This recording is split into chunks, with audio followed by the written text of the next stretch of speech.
featuring four-time Stanley Cup champion Darren McCarty, the golden voice of Neal Ruhl, and the iconic Terry Foster. Sit back and relax. It's time for your daily dose of Big D energy.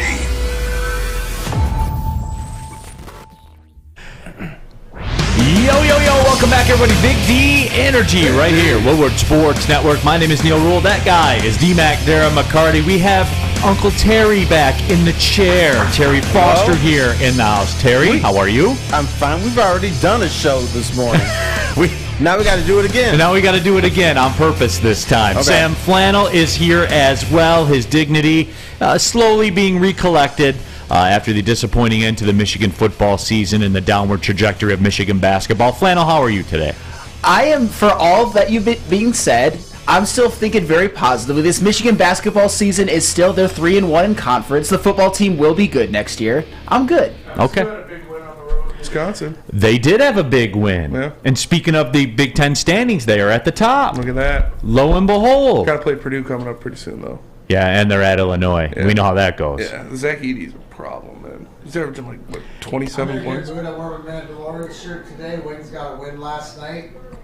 Wow, I was watching that. That reminded me of good 80s hockey. It was Smite Division. Smite Division matchup for all of you over 50-year-olds. That was Edmonton, Vancouver. Yeah, yes, it was. It really was, wasn't it? The old late night special on CBC on Saturday night. Ooh, that could have been a 9-8 game. For sure. My hat's off. We'll talk about it later. We are going to get into hockey. We have 5 for fighting today and stuff like this. We'll get into that. But see, back in the day, people you have to understand is that when you look at a score sheet and you say, how can you even utter the words? Great goaltending performance by Billy Husso last night. He got peppered, man. He played, wow. It's the old Grant Fuhrer, Chris Osgood analogy is that I don't care. I'm just going to stop one more than the other guys. And you know what? But he let some crap in, too, last night. I'm sorry. It wasn't all roses last night. I'm just saying, though, is that sometimes both goalies, not one of them has to play well. They both might not be on your A game, but it's winning games like this. At the end of the day, you got the 2 points. No, it is. It just didn't instill a lot of confidence in me. I'll say it like that. Like as I was watching that, I didn't walk away going, okay, everything is right again. It looked the same. The only difference is that they scored goals today. Like that was the only difference. Do you think the Wings might go 4 goalies? At one time? Yeah. Well, no. Why doesn't the NHL just get a real big fat guy and put him in goalie? They do it in commercials. I've always heard people talk about that. Stuff the net. No, but we do have a big show lined up for you today. We got so deep in the woods, Terry, yesterday. I did the year-end Lions financial show. Big hit, huge numbers. People were enthralled. We learned how tough it is out there in those free agency streets. And Terry, I think Spencer Raxter had an epiphany yesterday about NFL free agency, because it's great. And there are a lot of people in the media in this town that will go on there and say, oh, you just go sign Lattimore, and you just, you go sign this linebacker and that linebacker and this safety in this corner, and then boom, your defense is fixed. All right, so you're giving players away and signing them too. Now I got to ask this question: did you keep my guy, Big Butt Isaiah Buggs? We did, and we said that Terry would, in fact, leave the network if we did not, so we did. But Spenmo, you learned some lessons yesterday, didn't you? I did. I learned quite a few lessons. When you're talking about, I'd like to sign Darren Payne. That was right after the show ended. I walked up to Neal. I was like, we didn't do defensive tackle, which I think is one of the weakest positions on the team. It's like, Darren Payne, how much would he be? It was like, 14, 15 million a year. I was like, oh, okay, we'll see you. Well, see you later. Yeah, absolutely. We did have some news, too. And I thought it was very sobering even after the show. Roquan Smith's contract got announced. At least they did it for us right away. They did. He got the number that we thought he got. Well, he was even north of that. Remember, we said 17, but I think that we've been talked about throughout is he's going to probably get around 20 million, 60 guaranteed. So, But again, there are still other guys out there. But it reminded me, Spencer, that's going to be the theme of this offseason. Well, see you later. Yeah, honestly. Because, Neal, whether you like it or not, the segment we did yesterday brings the money more so in. That's why, Terry, you'd be glad you're done. But first things first, we got Bugs signed early. We did. Good. All right, cool. Because you like big bugs. Now we did have an ass clause in the contract. If his ass were to fall below a certain size, then he would lose part of his signing bonus. And I'm in favor of that. We called it the Terry Foster clause. Attaboy. Now here, Neal, you and I have gotten along pretty well on the show. I think you're a swell guy. But you know how we could really screw up? If you said, nope, no bugs. No, and we couldn't do that. Give them too much money, then I got to step in and say, dude, you need to step down. Just butt size incentives that were in there, that's fair. Because that's the reason you want to keep them around, too. That ass is sponsored by Burger King. so there you go. That was a lot of fun. Jump in on the Woodward Sports. Hey, can you hear me now? There we go. Yeah. Is that better? That is better. I like it, though. Jake said I'm loud enough you can pick me up in the other mics. So, there, I'm back. All right. WoodwardSports.com chat thread, Detroit Dabber 313. Good morning. Good morning, Dabber. Good to have you along for the ride. You were first one in. He also said the offense was nice last night. Defense was beyond inconsistent again. And I think beyond inconsistent is a very, very nice way of describing what the Red Wings did. DMac, hey, it was hilarious. I'm watching it with my son, and they're up, 4-0? 3-0. 4-1 they're up. 4-1. They're up 4-1, and I look at my son, and he looks at me, and he goes, Dad. And I said, I know what you mean. Okay, but I never was confident. Never until they got the empty net goal. Neal, I'm going to be 100% honest. Right? I was down there. I left when it was 3-0, walking out of the building, got home. It was 4-1, whatever like this. And watching that game, I had to turn it onto something else. Oak Island, of course, No, because it was Tuesday night, but back and forth. But every time I flip back, I had that nervousness in my system. Now, one thing that I watched, and I want to tell people, the 1-1-3 is a neutral zone checking system, not a defensive style. And what I saw last night as guys watching the puck, everybody trying to do the next guy's job, you know what it looked like? It looked like, and they got away with it, but it looked like the Lions in Carolina. Right? Getting sort of run over, because why you felt like that, Neal, is because Winnipeg controlled the tempo that whole game. I was telling Fish before, as Terry said, we were talking, biggest goal of the game was thank goodness they found a way to get it in 5-on-3, Larkin, to continue those 2-goal leads. So they got work to do. They got 2 points, but we'll get into it with 5 for fighting, as I was saying. Because I got slapped in the face with something last night. Down at the rink, literally walking into the wall. Now, and that ties in nicely. And Donovan Strong on our WoodwardSports.com chat thread says Neal needs to be hired as assistant GM. Now, I cannot confirm. DMac was my representation down at Little Caesars Arena last night, Terry Foster. I cannot confirm. I have not been advised. And I'm not asking DMac to make my business public. He was down there. He was around Red Wings management. Is that fair to say? That's fair to say, right? You were around the Red Wings people. I was around. I was in the area. He was around, Terry. Where would the media be with that, Terry? Neal Ruhl as assistant GM for the Detroit Red Wings. They would trash it until until they get to buy T-shirts and hats. Right.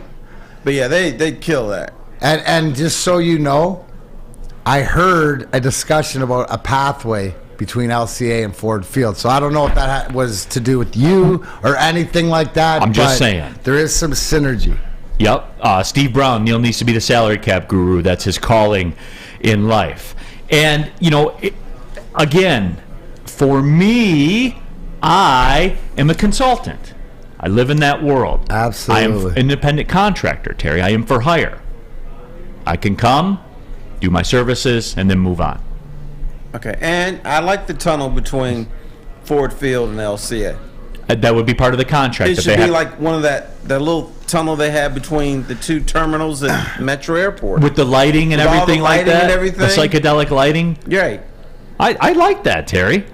I need to get you on board as well. Can I ask you guys a question? Because it really intrigued me, and it came across right now, the chat thread, and I think that In correlation, it makes me realize that, how many people we touch. But Midas Touch asked who am I, if I was a basketball guy with the credentials and the stats that I had, who would I be? If you were a basketball guy? If I was a retired basketball guy with 4 cups and maybe hit a shot or, like stuff like this in the basketball world. John Barry. John Barry. There you go. There you go, Midas. Obviously, this is not. I was thinking Pistons, but it can be anybody in the NBA. Yeah, well, John Barry during his time with the Pistons. Nice. Oh, that's right. But did he win? No. He was. He had moved on from the team by then, right? That was when the alternators. But were down. who wins? Like who's Well, like the does it have tagline? to be a white guy? Can't just be No, anybody. it doesn't have to be a white guy, Terry. I'm not looking Why to are you segregate just looking this. at my athletic prowess, Terry? Who would you be? Hunter Christ says Ron Artest. You're a little too sane for that. No, Yeah. you know what? Wait just a second. Now, he is a pugilist, but he's not a guy that goes looking for it. That's unless a big it's word, man. needed. I don't know what that means. Like, I mean, you would think he'd just go around Woodward Sports just Is beating it up more like everybody. could I be Vinny? I was thinking Vinny. No. But Vinny didn't win Vinny enough. was a little more productive. Yeah, like offensive based. Sam Flannel, what do you think? Yeah, here what we about Scott Hastings? Now, what about Bruce Bowen? Someone like that. I know Bruce. I like that comp. Yeah, like somebody who won a lot Bruce Bowen with the Spurs. Oh, hey, That is thanks a good lot. I one. take Yeah. that because he's a defensive guy. I like Yeah. that. Winner. He could Hey, score. riding coattails of the general, right? Of Tim Duncan and Coattail rider, Ginobili and too. Tony Yeah. Parker. Yeah. He's You know- got his David Robertson. Wait a minute. Is Bruce Bowen a Hall of Famer to you? No, he's not a Hall of Famer. Okay, I just have to check. Dude, why you gotta can't you just leave him right there? Because I felt pretty good, like we connected right No. now, and then you just want to get him to slam me and me to hate him again. Rad on the WoodwardSports.com chat thread says Juwan Howard. Oh, Maybe the coach. Yeah, maybe in his coaching career. He was a good player. He just didn't. They didn't win. He didn't win anything. He shows more fight as a coach, though. He does. yeah, there it is. Yeah, I'll take Bruce Bowen. yeah. That one was pretty good. That Thanks, one was Sam. pretty good. He is capable of scoring. I know him. I know that Spenmo, guy. you're a big basketball guy. Yeah. How much of the Pistons game you watched last night? Zero Liar. seconds. You're a liar. I swear. Hey, and you know what? Was one of the reasons that you were not dialed in is because Dern was out? Yeah, no Duran, no Stu, 100%, no Bogey. right? If he was in, you would have dialed in, right? I would have, yes. I watched 10 minutes. Absolutely. Did you? Yeah. Why? It was 41-29. Oh, all right. Yeah. So it was still I there. was like, okay, they're the horses got out of the barn there in the third quarter. They did. But you know what? You're down 6 guys. Like, Yeah. what Not are we much you talking can do about? against Yeah. the Sixers doing that. But Now I watched the Red the Wings. Pistons are a team where you should be looking at draft picks. Yeah. I know every year we're like, okay, Lions season's done. What's the draft position? We'll do it. The Pistons are the ones that you need to be looking And at. the day after the season, we'll do it. Just like the day after the Red Wings season, we'll do it. We'll sit down and we'll fly it. We'll fly at 30,000 foot, and we'll look down and we'll see. And Isaiah Stewart went out right before the game started with Wemby-itis, so You're acting like one of Steve Eisman's advisors because you're going to give it to us, but not when we want it. When you I'm wanna ready. Give it to it, right? My Are you advisor. sure you're not? Are you low key telling us something? I'm not telling you anything. Okay. When I'm ready, Just saying. we will do it, and I will be ready at the end of the well, at least season. Isaiah Stewart wasn't like Andre Drummond, who got Embiid-itis. Embiid-itis was Right. just scary. He's like, I'm not playing against this dude. Rack. Yeah. No, you know what? No, Rack. Yes, I'm Rack. not Yes. giving it to Say it, you. Neal. I'm not Read giving it, it to Neal. you. I don't care. Yes, what- because you know what? They found a man-made void 154 feet down with the chapel vault. This could be it, Spenny. Real excited. This episode last night of Oak Island made me more excited than the I last know. 3. How I many know. seasons has there been of Oak Island? Like 30? What's that? How many seasons has there been of Oak Island? Not enough. Not enough. Not enough. They got to get back into it. I think we're on like 37 or 38. Jesus. They'll get there now. I think it's I like know. 6, 7. I know.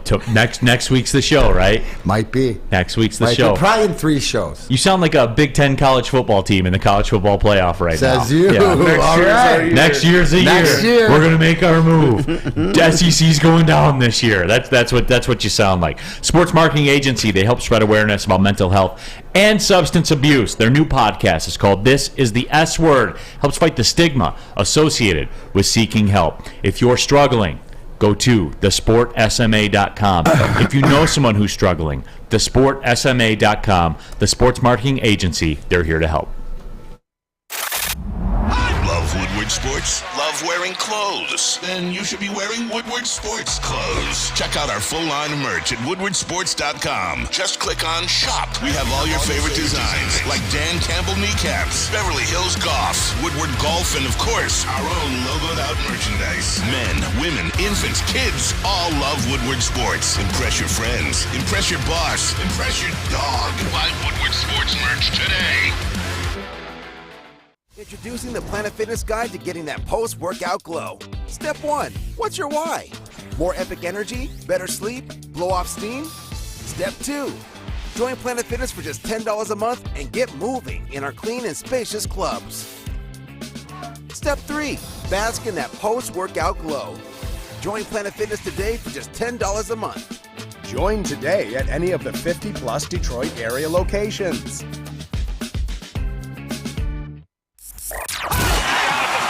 Can't get enough Woodward Sports content? Head over to woodwardsports.com right now for up-to-date sports articles and great entertainment news. We have the best writers, bloggers, and coverage all at your fingertips. Head to woodwardsports.com right now to experience all Woodward Sports has to offer.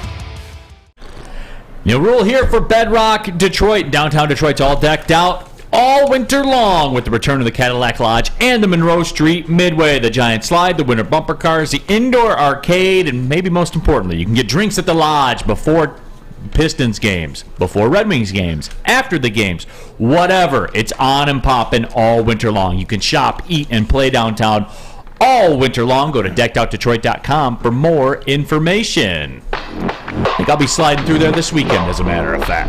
Wonderful. Absolutely. I'll take advantage of the Lodge. You're not going to the Bahamas? No, not this weekend. Okay. Maybe next weekend, though. We might have an exotic travel weekend. We'll see, though. Sounds wonderful. We'll see. Back at it here. Big D Energy. Woodward Sports Network. Neal Ruhl, Terry Foster, Darren McCarty, Sam Flannel, Spencer Raxter.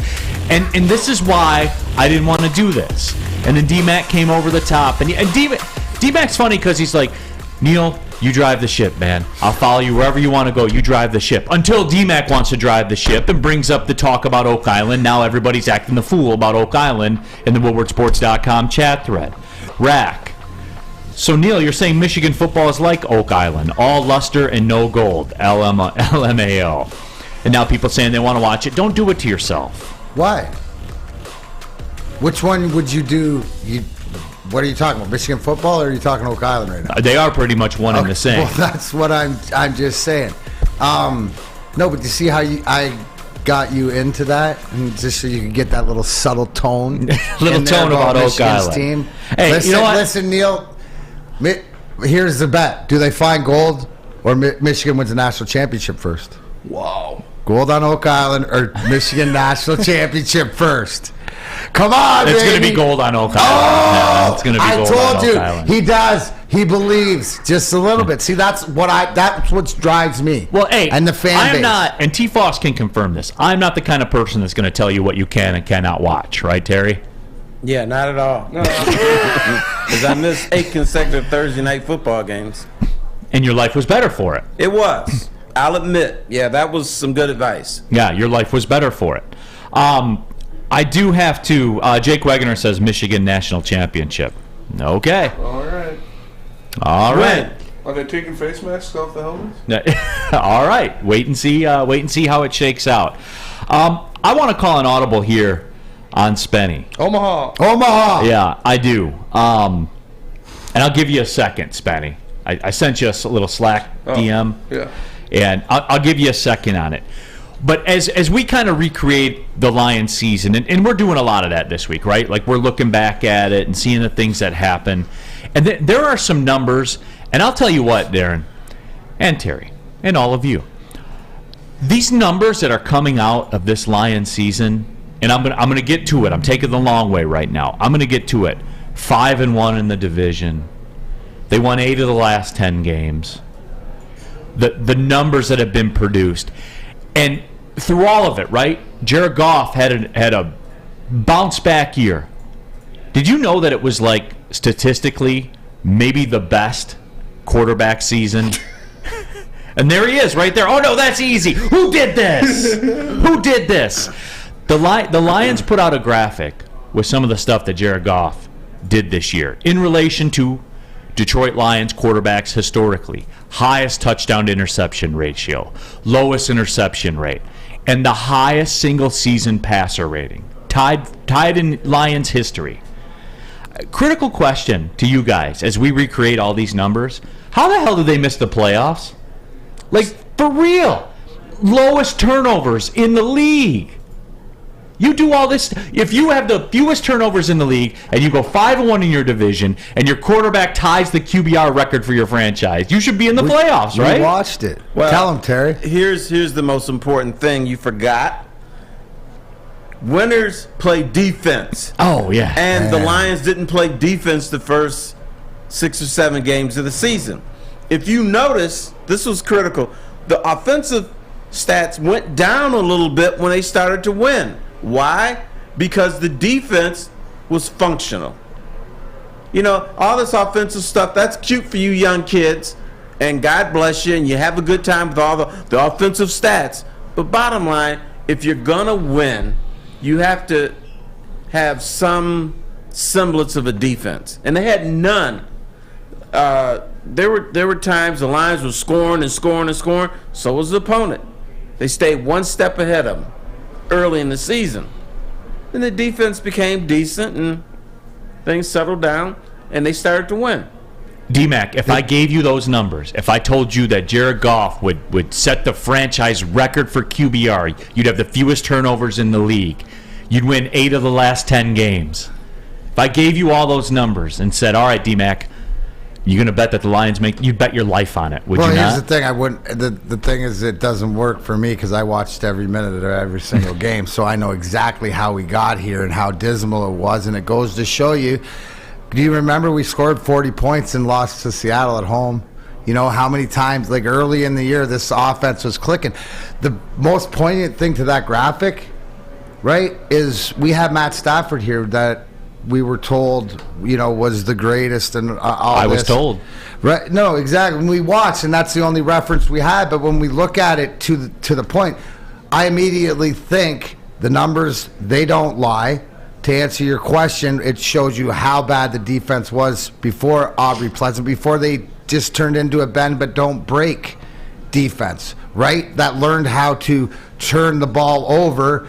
And Jared Goff, his biggest, no matter what, take anything, is the fact that he held onto the ball and he kept the ball for the possessions, even no matter what he liked it or not, that he couldn't run like somebody else, but he was very smart with it. The question raises to me is I look at Spencer, because for all the Goff haters, this stat for all the Goff haters, and the guys who had questions about Goff or whatever, what does this mean to them? What does it now mean? The factual numbers are right in your face. Those numbers are staggering, though, are they not? Oh, yeah, no, great numbers. He had a hell of a season, for sure. It was very impressive. Like I said, the most impressive thing was taking care of the ball. That's the biggest thing. Because I expected him to be 30. I said 3,700, 27, and 12, I believe, when we did it before the season. But yeah, it was very impressive that he took care of the ball like that. His last stretch of games was very impressive, and hats off to him and the Lions offense for sure. What about this, Terry? WoodwardSports.com chat thread. Native Thunder says, in all caps, so you know he's serious. Oh, yeah, he's yelling at us. Yeah, says, lack of consistency by Mr. Goff. I will not have that here. I will not have that here. They had the fewest turnovers in the league. He had the best touchdown-interception ratio in the history of the franchise. You have to be consistent to do that. You have to. Well, even when he was quote-unquote bad, they were putting up 40 points a game. So I don't care. You can get... And hold on, Terry. I'm gonna get your back here real quick. Mm-hmm. Stop typing, because I'm 2 steps ahead of you. Mm-hmm. I went through Mahomes' game logs, too. There's always 2 clunkers on the road by every quarterback in the league. There just is. Continue. So even when he was quote-unquote bad, he's still putting up almost 40 points a game. So I'll take that from any quarterback. You can run the wishbone, and I'll take it. So I think, once again, once we put something in our head, we can't get it out. Jared Goff came in here as a clunker. He was the number 2 quarterback in the trade behind Matthew Stafford. Every mistake he made, people here in this city magnified it. Then when he became really good, they still refused to acknowledge it. And you still have people say, okay, let's get rid of this bum. The bum is no longer a bum because he became good. He became functional. Even Spencer wasn't spitting on his grave. Yeah. So that tells you something there. Well, here's the thing. Can we agree he's like the serviceman? Like he's so serviceable. He's that guy. He doesn't have the flash. He doesn't have the, what does everybody say? He can't make the deep throw. He can't do this. But what he does is he can run this offense. Right? He runs this offense. And DMac, I'm still stunned. And look, I give Spenny credit. Spenny's not one of these guys that'll ignore logic and die on the hill about stuff. Except Hunter Dickinson being a chump. Well, you won't get any pushback because factual. But anyway, we'll get to that later. The hate still. What can he do? What can the man do? He had a 10-game sample size, a pretty big sample size in which the Lions were 8-2, and he threw 17 touchdowns and 1 interception. That is beyond elite. What do you Can we agree want? this? Here's the question you have to answer. Right? Is this Jared Goff 2022 different than the Jared Goff that was traded for that lost the Super Bowl? Yes. Yes, from the standpoint, first of all, that coaching staff in LA lost confidence in him. So if your coaching staff loses confidence in you, you're never going to get it back. He came into a situation where people were embracing, wanted to give him a chance. They gave him the chance, and he proved himself. So yes, he's a better quarterback. At least mentally, he is. 100%. Like, that's the whole thing. We've watched before our eyes, whether you like it or not, this guy grow with this team, with this offense and everything, and he's gotten better. Aren't professionals supposed to get better? They're not just supposed to stay the same. And for the lack of anything else, he was the first overall pick. So for some reason, there's some sort of talent in there. What do we always hear about now that we enter free agency? Oh, somebody, if he goes to this system, somebody else can fix this guy because he's so talented. Well, maybe that's what it is with Ben Johnson and Dan Campbell, the confidence Terry talks about, the organization, everything, and him elevating his game that we've watched. So the two things to me, the 2 quarterbacks this year, and the biggest reason, Jared Goff and Daniel Jones in New York for their success, because they didn't give the ball away. Their little hands didn't drop the ball all over the field like it did in the past. So. And he still got little muffin hands. But absolutely. They haven't affected him the last 10 games. And let me address something to Neal, because Neal is a young kid, cute kid and everything. I need to educate him now and then. This city that you live in, Detroit, has always hated the starting quarterback of the Detroit Lions. I don't care who you are. They always want the backup, and they're always looking for this person's replacement. There's nothing that you can pick apart. And I see people on here, too, with the Tony Chase. Goff leaves so many touchdowns on the field. Cut it out, guys. Look at the real problems. Every quarterback has left touchdowns on the field this year. That's right. Every one of them. No. They've left touchdowns on the field every year. That's the NFL. It is. You're not supposed to score every time you get the ball. And look, people are saying, Steve O'Baby says, I'll tell you what he can do, Neal, make the playoffs and win. I agree. But also, and I agree with that. Like, that's like the next step or whatever. But I just got told about the defense, right? The reality is that the reason the Lions aren't in the playoffs is because their defense couldn't stop a nosebleed for the first 7 weeks. I have a crazy stat for you, which is going to make you guys Can you give it to me after the break? I can give it to you after the break. Give it to me after the break. I got After you. DMac tells me. Professional Yes. tease. After DMac tells me what I need to do with my lettuce. Well, you know what? Take your lettuce into Lady Jane's. You come to Lady Jane's for award-winning experience. You can register for once-in-a-lifetime opportunity to win a down payment for your dream home. How does $200,000? I said a $200K. How does that sound? Lady Jane's, open 7 days a week, walk in anytime. It's wicked awesome. The Sports Marketing Agency would not be who we are without great community partners like Higuera Health and Carol Zaniga. It's an awesome opportunity to partner with your organization. Higuera Health is a comprehensive behavioral health organization. We serve children through older adults with mental health, substance use, and developmental disabilities across Western Wayne counties, and really excited to now be in downriver communities as well. Give us a call at 734-458-4601.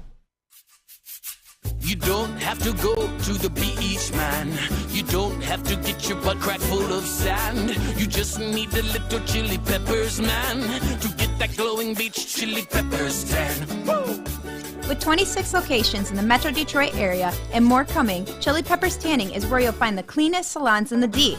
Join the Pepper Club for the best deals on unlimited tanning. Head to chilipepperstanning.com. You just need a little chili peppers, man. We don't like to brag that we are the toughest sports network in Detroit, but we do have a guy named Darren McCarty on our side. Lemieux and McCarty, who've had a good knockdown drag up. There they go, right on the whistle. They were talking to one another. Woodward Sports.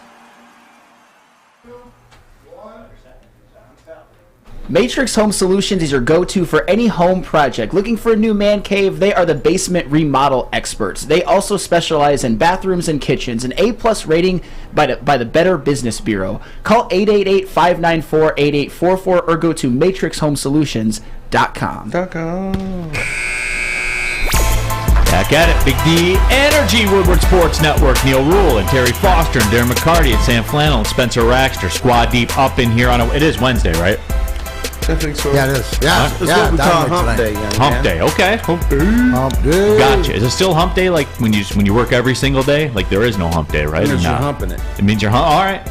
I'll have to look into that, It's Terry. up the mountain and down the mountain. Absolutely. Rolling the week. We're talking Jared Goff, and look, I saw the tweet from the Detroit Lions and the numbers that he put up this year. Historically great at the quarterback position for this franchise. That's factual. Factual. Historically great. Sam Flannel has promised us another nugget. You guys sat through the break holding your breath for this one. You better deliver, Sam Flannel. Yes. So the Lions this season were 5th in the NFL in points per game. Every team in the top 10 in points per game made the playoffs except the Detroit Lions. So I don't want to hear any sort of blame on Jared Goff or anything. Like I said before, the only reason why the Lions are not in the playoffs is because their defense was historically bad to start the year. That's it. End of discussion. It's true. It is factual. But again, Terry, what's he got to do? I know the narrative, and I know the town, and I know that, obviously. Born and raised, I know.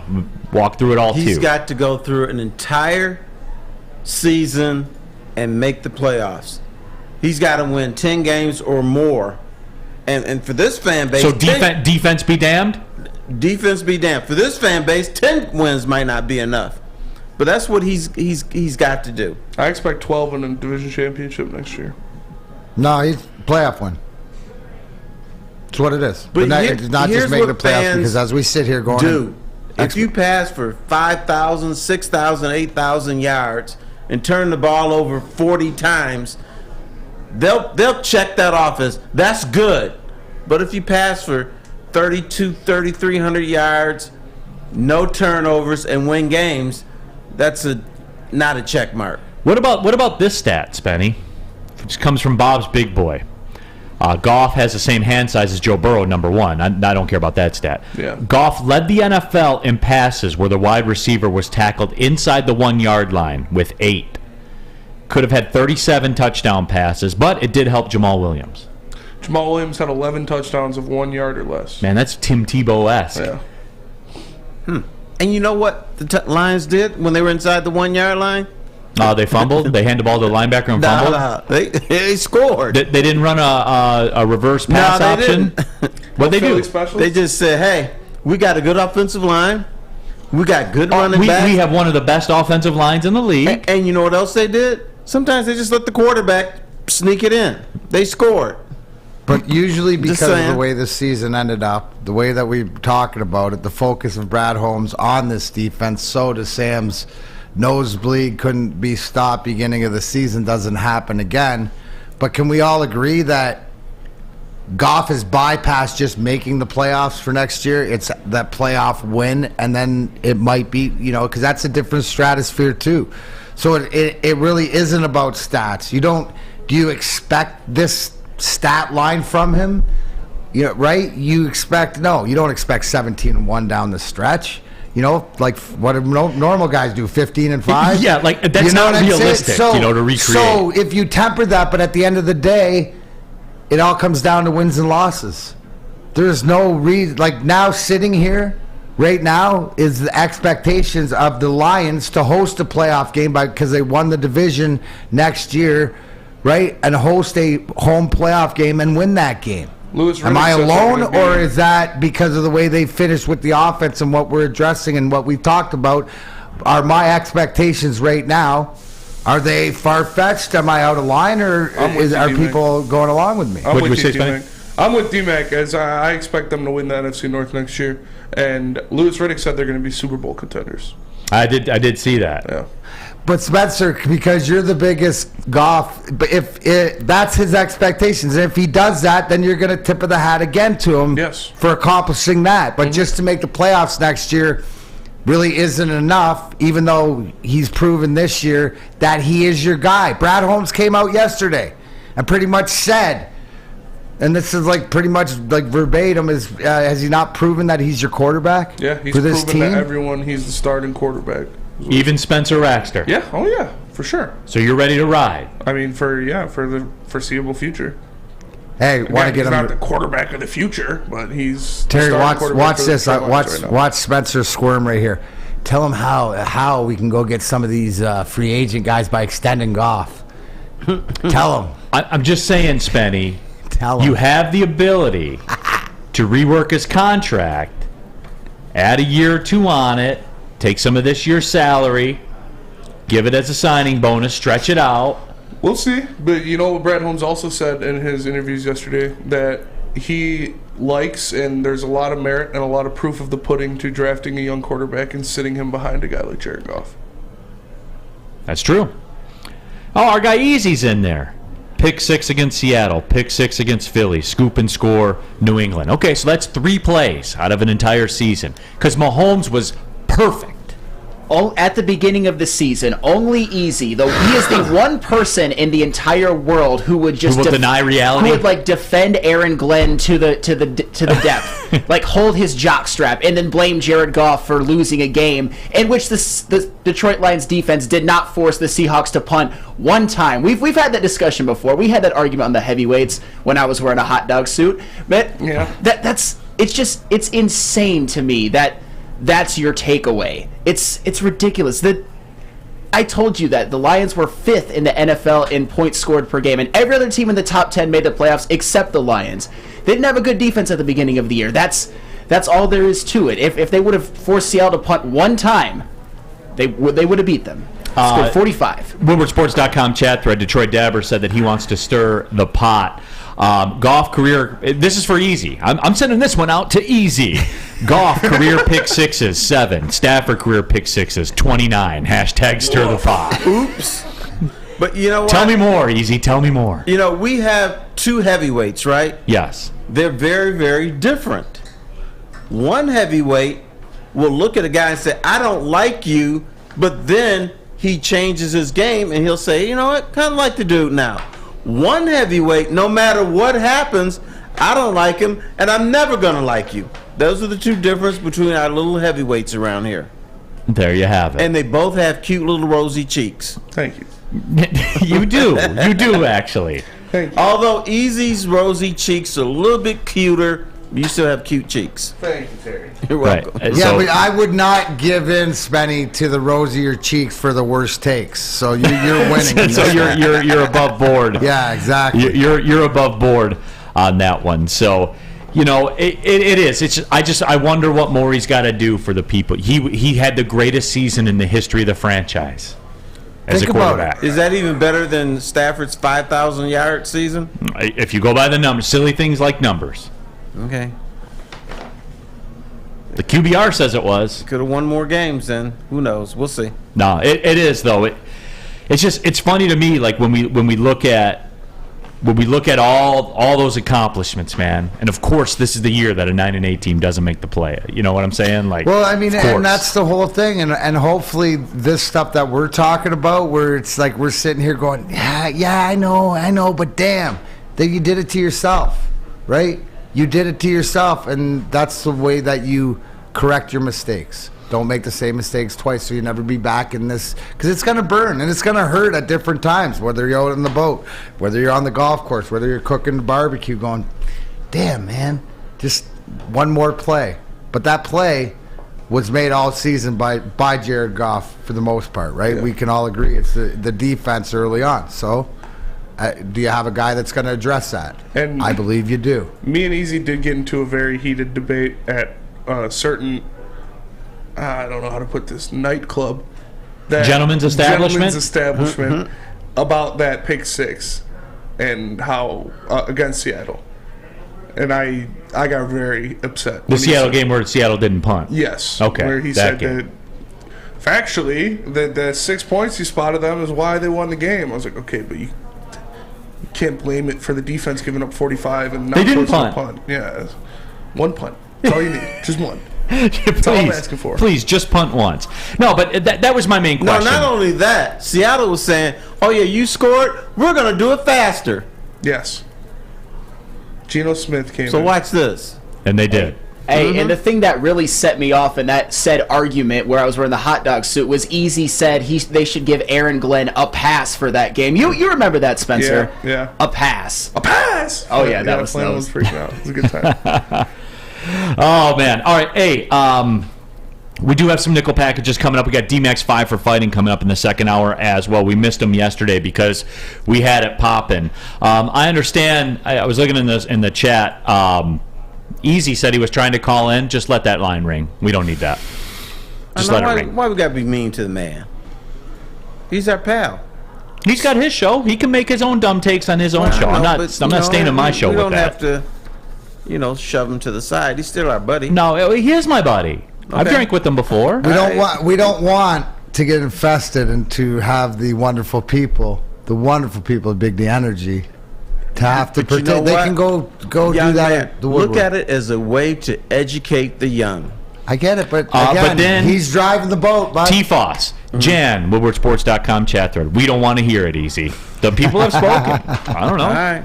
All right, Cintron, the official energy drink of the Red Wings. They combined all three of their delicious flavors into the Red Wings themed 6-pack sampler box. You can have it all. Try Cintron's great tasting Cranberry, Classic, and sugar-free all-in-one Red Wings themed package. Go to CintronWorld.com/Red Wings. You can order yours.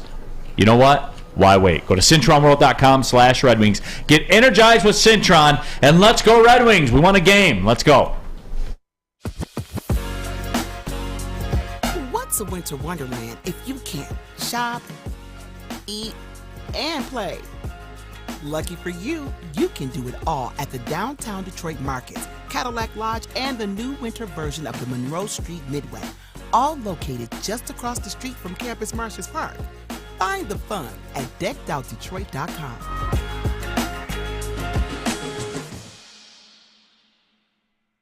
Hi, I'm John from Better Rate Mortgage, and to me, family is more than blood. That's why I have the biggest family in Metro Detroit. If you're looking to buy a house or refinance and need a loan, come get treated better than family by me and our entire team here at Better Rate Mortgage. We pride ourselves on giving you better advice, better service, and a better loan experience. That's why we are Better Rate. If you're looking for a new mortgage, come get treated like family. Actually, better with Better Rate Mortgage. Visit us at mybetterrate.com or call at 248 480-4467 today.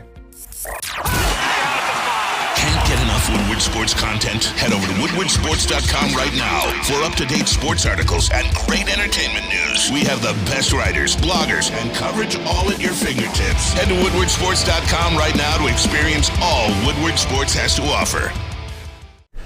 Neal Ruhl here for Custom Health Centers. Get your customized approach to weight loss and think of all the ways that weight affects your health mentally, emotionally, spiritually, physically. Our own Ryan Ermanni. He's on his journey right now. Look at it. He's ripped up already. We're just kidding a little bit. But he is down over 15 pounds with Custom Health Centers. They've had over 20,000 success stories. You can be the next one. Start losing weight today. Call Dr. Jason in Custom Health. 844-789-8446. Again, 844-789-THIN. Custom Health Centers. Back at it. Big D Energy, Woodward Sports Network. Neal Ruhl, Darren McCarty, Sam Flannel, Spencer Raxter, Terry Foster in the building as well. Shout out Sandy. Sandy's here in the house today, too. Shout out Sandy. Good to see her. Hey, did you see the Stanley Cup that's here? So Sandy brought it in because she said, well, what happens if you win? And knowing it's 35 pounds, and she wanted Fish to be able to lift one, too. So this is for Fish. Yeah, absolutely. I lift saw Fish's clip. He was very excited. Yeah, he was excited. He was very excited. If I ever get to see a Stanley Cup in real life, I would be so happy. You be hyped? I saw one from far away, like from my dad's shoulders when I was coming through on a big bus in the middle of the city. But yeah, that'd be really cool. WoodwardSports.com chat thread, Paul Thomas. Easy versus Neal, similar to Conor McGregor versus Floyd Mayweather. That is along the same lines, right? Like it would be all loud and everything, and then the results would be what everybody knew they were going to be. Who's Conor and who's Floyd? You know the answer to that. That is one thing I regret more than anything in my long sporting career, is that I should have emptied every single bank account I had, liquidated every asset I had, and put every penny I owned on Floyd Mayweather winning that fight. I knew it was going to happen. Well, we all knew. Yeah. Real quick, and we are going to get to the nickel packages. We have a final college one, I think, for the season. We'll continue to do them for the NFL. Maybe we'll do like a double nickel or something like that for the playoffs. Get a little more national. Do like an AFC and an NFC? Yeah. Maybe we can do something like that. Tomorrow's Thursday, right? So we will Spenny's fast break. We're getting back to it, man. So we will be doing that. I like to keep track of this, and this is real quick. We'll do maybe 10 minutes on this. Right here, right now, the draft. Where are you going? What are you doing right now? Initial reaction right here, right now. As we begin to see, a lot of the talk and the things begin to filter their way out. Who's going to take who? All that kind of stuff. Where are you going with it now? Yeah, so 6th overall pick, hoping that the quarterbacks go early. It's to the teams and stuff, and Will Anderson's there. I think Will Anderson is a pick. I don't think Carter's going to fall down there, but I think if Will Anderson's there again, you saw the growth on the defense, especially the defensive line. With the big fellas, you add another guy on the outside like Hutch with Houston. That's where I go. Yeah, I mean, in order to see, I don't see that though, where he'll be there. But that's what I'm hoping. So right now in January, I've got the hopium up because I don't have to really dial it in until you hear what everybody else is doing. I just hope all the quarterbacks go early. Maybe there's a trade up. Maybe there's something. I think the big thing is at 6 and 18, you got options, right? And I trust the guy in charge. So I'm going with Will Anderson here, just because because there's a lot of movement that could happen in front of me. It would be hard for me to see Chicago picking number 1. You think so? I think they're trading out of that. That's the only way, like the Will Anderson scenario could even feasibly happen. If somebody would have to move up, and the quarterbacks would have to go. But right now, that's what I'm holding true to, because I can. What do you got, T. Foss? What do you need to see him do? The first pick, Will Anderson is not going to be there, young man. I agree. You promise? Sadly. I promise you he will not be there, but... What if I wish to Black Santa? Will he bring me Will Like Anderson? Santa can't pull that off either. He can probably get you something for the third day, right? All right, Terry? tell me my next best option. Third day, he'll get you something nice. Okay. Probably a nice offensive lineman in the third day. I'm good with that. Okay. I would like a big, lean, fast, mean outside linebacker. A guy that's going to be able to drop back in coverage, be able to rush the quarterback sometimes. That's on my wish list. Yeah, you know what's funny? Like I don't know if the linebacker's been devalued in the draft. They're just, you don't see that. You don't see a lot of linebackers being mocked up high anymore. And I don't know if it's like lack of quality linebackers, or has a linebacker kind of become the running back of the draft? I think the middle linebacker has. Which is weird because they're the most involved. Yeah, but they're not the most important though. Aren't they usually They'll get caller, you 200 tackles defense? for a 10, 12-yard game. Not interested. I want a guy who's a disruptor. Mean, blowing snot out his nose, and going after the quarterback, or goes back in coverage. Somebody that can cover a tight end now and then. Terry, a lot of people are on your train. Paul Johnson says Trenton Simpson at 6 and Antonio Johnson at 18. I'm just kind of more or less locking in to that number 6 pick for me. And some of the mocks are talking like Tyree Wilson, the edge rusher from Texas Tech.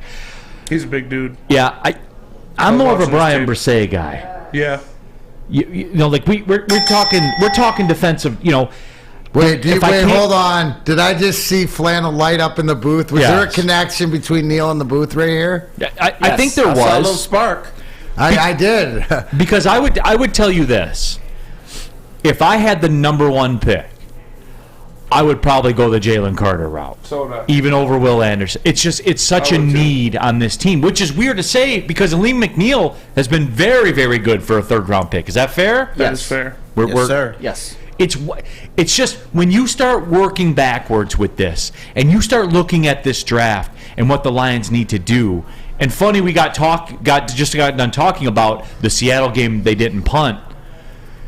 You have nothing up front that Brad Holmes didn't draft. Right? Or sign. Yeah.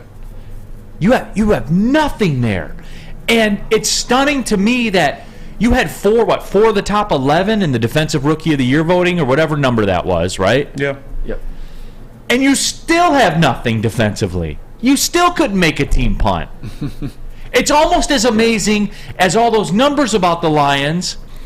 Fewest turnovers in the league, 1 8 of the last 10. Quarterback set a QBR record for the franchise, and they didn't make the playoffs. It's almost as stunning to me how empty that is. Yeah, but some of the moving parts that we saw later in the season weren't playing in the first part of the season, or they were playing injured or still trying to get their feet wet. They weren't regular contributors, but those same pieces became regular contributors later in the season. And Theo on our WoodwardSports.com chat thread says, we need corners more than anything. Our corners are trash. Well, I'm not taking one at 6. I was going to say, well, yeah, you're going to wait till 18. Like, if we're going to 18, you're hoping Joey Porter Jr.'s there or something like that, where you hear that name a lot. But, Sam, you like the guy that you agree with Neal? I like Brian Brisset a lot. I think he's a guy that actually in the NFL could have a better career than Jalen Carter. He wasn't as good in college, but Brian Brisset was the number 1 recruit coming out of college. He had a really good freshman year, an injury-ravaged sophomore year, and he struggled with some injuries in year 3, but he's a guy that has sort of the measurables of a Jalen Carter, like ridiculous size and speed, and I think if you get him, he's a guy that you could plug and play and start right away. And then at 18, go for your corner. Like if Joey Porter Jr. is available, great. If not him, I would take Devon Witherspoon out of Illinois. Another guy who he might have actually had the best season of any corner in the Big Ten. He's almost as good as Joey Porter Jr., not quite as physical, but I think that would be a great draft. Brian Brisset at 6, Devin Witherspoon at 18. Make me GM now. Theo says, why not? You don't want another Jeff Okudah? No. It got it yesterday when we did the financial show, Terry. Let me run this by you, all right, since we're here. Jeff Okudah next year. Yes, sir. Is due. He's a $10.6 million cap hit. That's what he's counting against the cap. Okay, that's great. You could cut him for $5.5 million of dead cap. So you could gain $5 million in cap space by cutting him. But you're already $5.5 million into him no matter what. You see what I'm saying? Yeah. So theoretically, your decision is: are you going to bring him back for $5 million more dollars? I don't care if it costs. If we only get 45 cents worth of cap relief, I want him out of here. Okay. Healthy scratches in the middle of the season. That tells me the coaches look at him and said, this dude can't play. Then when he does play, the fans saying, oh my God, this guy's awful. He had a stretch of maybe 2 or 3 games, so I looked at him and said, okay, he's got it going on. Because they were getting a pass rush and it helped him out a little bit, and then he just regressed. I just think that a guy like Jeff Okudah can never overcome where he was drafted, in the back of his mind, in the fans' mind and everything. He'll never work out here. Now, he might go somewhere else and have a decent career. It just can't happen here. It's just impossible. So, all right. I know we did it yesterday, guys. I know we did. I just wanted T-Foss's. All right, can you put $5 million back on into the pot? All right, let me get the sheet out of the backpack. So, Terry, great to see you. A day later, you're still part of that great conversation. Can we edit that in, please? Yeah, absolutely we can. Last one here, Jake Wagner. What do you do at 6 if Brisset and Anderson and Carter are all off the board? For me, then I'll end up taking Miles Murphy then. Hey, teammate of Bryan Brisset. I don't see Bryan Brisset being off the board at 6. What say you, Neal? I think he'll last that far. I mean, there could be a scenario where that happens. There could be, because it's just because Chicago and Arizona are going to take the big 2 as it sits right now. Because you figure Houston's going to take Bryce Young. That's the way it's going to go. If you say the Colts take Stroud and say, because a lot of mocks have Seattle taking Miles Murphy, if you're going to take Murphy, then a case could be made where you would take Brisset, and you know what I'm saying? So it's not a hugely far-fetched scenario. Yeah. But I like going for Murphy if we can't get Bryan Brisset. But Bryan Brisset, I think he would step right in and be their best interior lineman from day one. I think he's a guy that could be a steal. Like I said before, it wouldn't surprise me at all if he's a more impactful NFL player than Jalen Carter. But obviously, I would take Jalen Carter if he's available, but he won't be. Yeah, I hope Seattle does do the defensive player thing, because then the phone starts ringing. Well, that's what I'm saying. Are you sitting here at 6 looking to make a deal? 100%. And you know what? That player's not there unless one of the big guys falls. And obviously I said Will Anderson because I'm hopium. But you know why I'm doing it? And I'll take less than market value, and I'll go back with anyone that wants to move up, because then I'll take a corner. That's what I'm saying. And I'll take a corner cheaper. Is there a certain that you can only go back to like 12, or you're just going to go add another pick, and then that 18th pick, if that's your lowest, you're going corner? Right. Absolutely. That's how I would do it. Let me tell you what I would do for lunch, though. Ooh. I mean, it's easy to know when you do for lunch if you're working at Woodward Sports, because it's obviously Cousins Maine Lobster. Because Woodward Sports is brought to you by Cousins Maine Lobster Detroit. Check out their food trucks rolling around the city, offering the tastiest lobster rolls, lobster tacos, and Terry and my favorites, lobster grilled cheese. Go to cousinsmainelobster.com to search locations to find the Detroit schedule, or download the app and order ahead to earn points. You can even scan that QR code on the screen right there and figure out where they are rolling around the city right now. So check them out. It's Cousins Maine Lobster. Love Woodward Sports? Love wearing clothes? Then you should be wearing Woodward Sports clothes. Check out our full line of merch at woodwardsports.com. Just click on Shop. We have all your favorite designs, like Dan Campbell kneecaps, Beverly Hills Golf, Woodward Golf, and of course, our own logoed out merchandise. Men, women, infants, kids all love Woodward Sports. Impress your friends. Impress your boss. Impress your dog. Buy Woodward Sports merch today. Introducing the Planet Fitness Guide to getting that post-workout glow. Step 1. What's your why? More epic energy? Better sleep? Blow off steam? Step 2. Join Planet Fitness for just $10 a month and get moving in our clean and spacious clubs. Step 3. Bask in that post-workout glow. Join Planet Fitness today for just $10 a month. Join today at any of the 50-plus Detroit area locations. It's a great day to get some Centron in your life. Okay. There it is. Centron, here we go. Gotta grab the cranberry. Oh wait, it's 2 for $4. Gotta double up with the classic as well. Centron World, baby. Centron, available at select Krogers, and if you wanna know how, go to @CentronWorld.com. You can get dope like me. You know what? Why wait?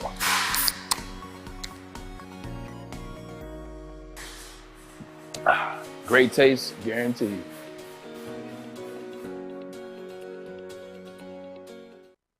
Happy New Year from Guardian Alarm. It's a new year, so let a Guardian Alarm offer you customized solutions from real experts whose professional technicians take the time to recommend security and automation solutions specific to your needs. But I need you to call the number 1-800. Stay out. 24/7 professional monitoring call anytime, day or night. Know that a Guardian team member will stay on the phone as long as needed. But I need you to call the number 1-800. Stay out. Technology backed by people. Your safety and security deserves the technology that's been proven to work and people who have been proven to care no more than what they've done to protect. And Flannel Sam's Flannel. How many straight days of flannel protection has Guardian Alarm provided? 194. 194 straight days of Guardian Alarm protection. Give the number a call today and have the same stop. 1-800. Stay out. Get out of my house. Guardian Alarm, your local security experts. Back at it, Big D Energy, Woodward Sports Network, Neal Ruhl, Terry Foster, Darren McCarty, Sam Flannel, Spencer Raxter. The Lions year-end financial show really took over things.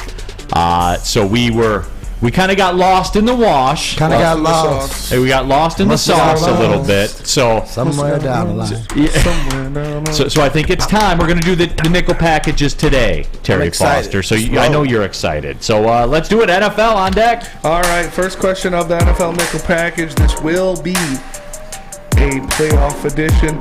Who should be on bigger upset alert in week 1? The Chargers when they go to Jacksonville to play the Jaguars, or the Vikings at home against the Giants? Man, the bigger upset alert. Right away, I was going to say Giants over the Vikings. That was going to be the upset play for me.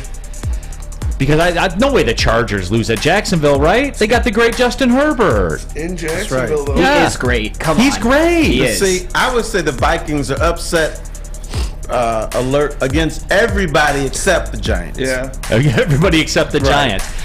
But, lo and behold, the people out there in the business community seem to think that it's the Chargers. Tons of steam. The Jaguars were a 3-point underdog when the line opened. I believe it's crossed over, and they are a favorite now. Wow. So there is a ton of disbelief in the Jesus of NFL football, Justin Herbert. So technically, the underdog are the Chargers. Now, yeah. No, but that's to the question, so it would be the Chargers.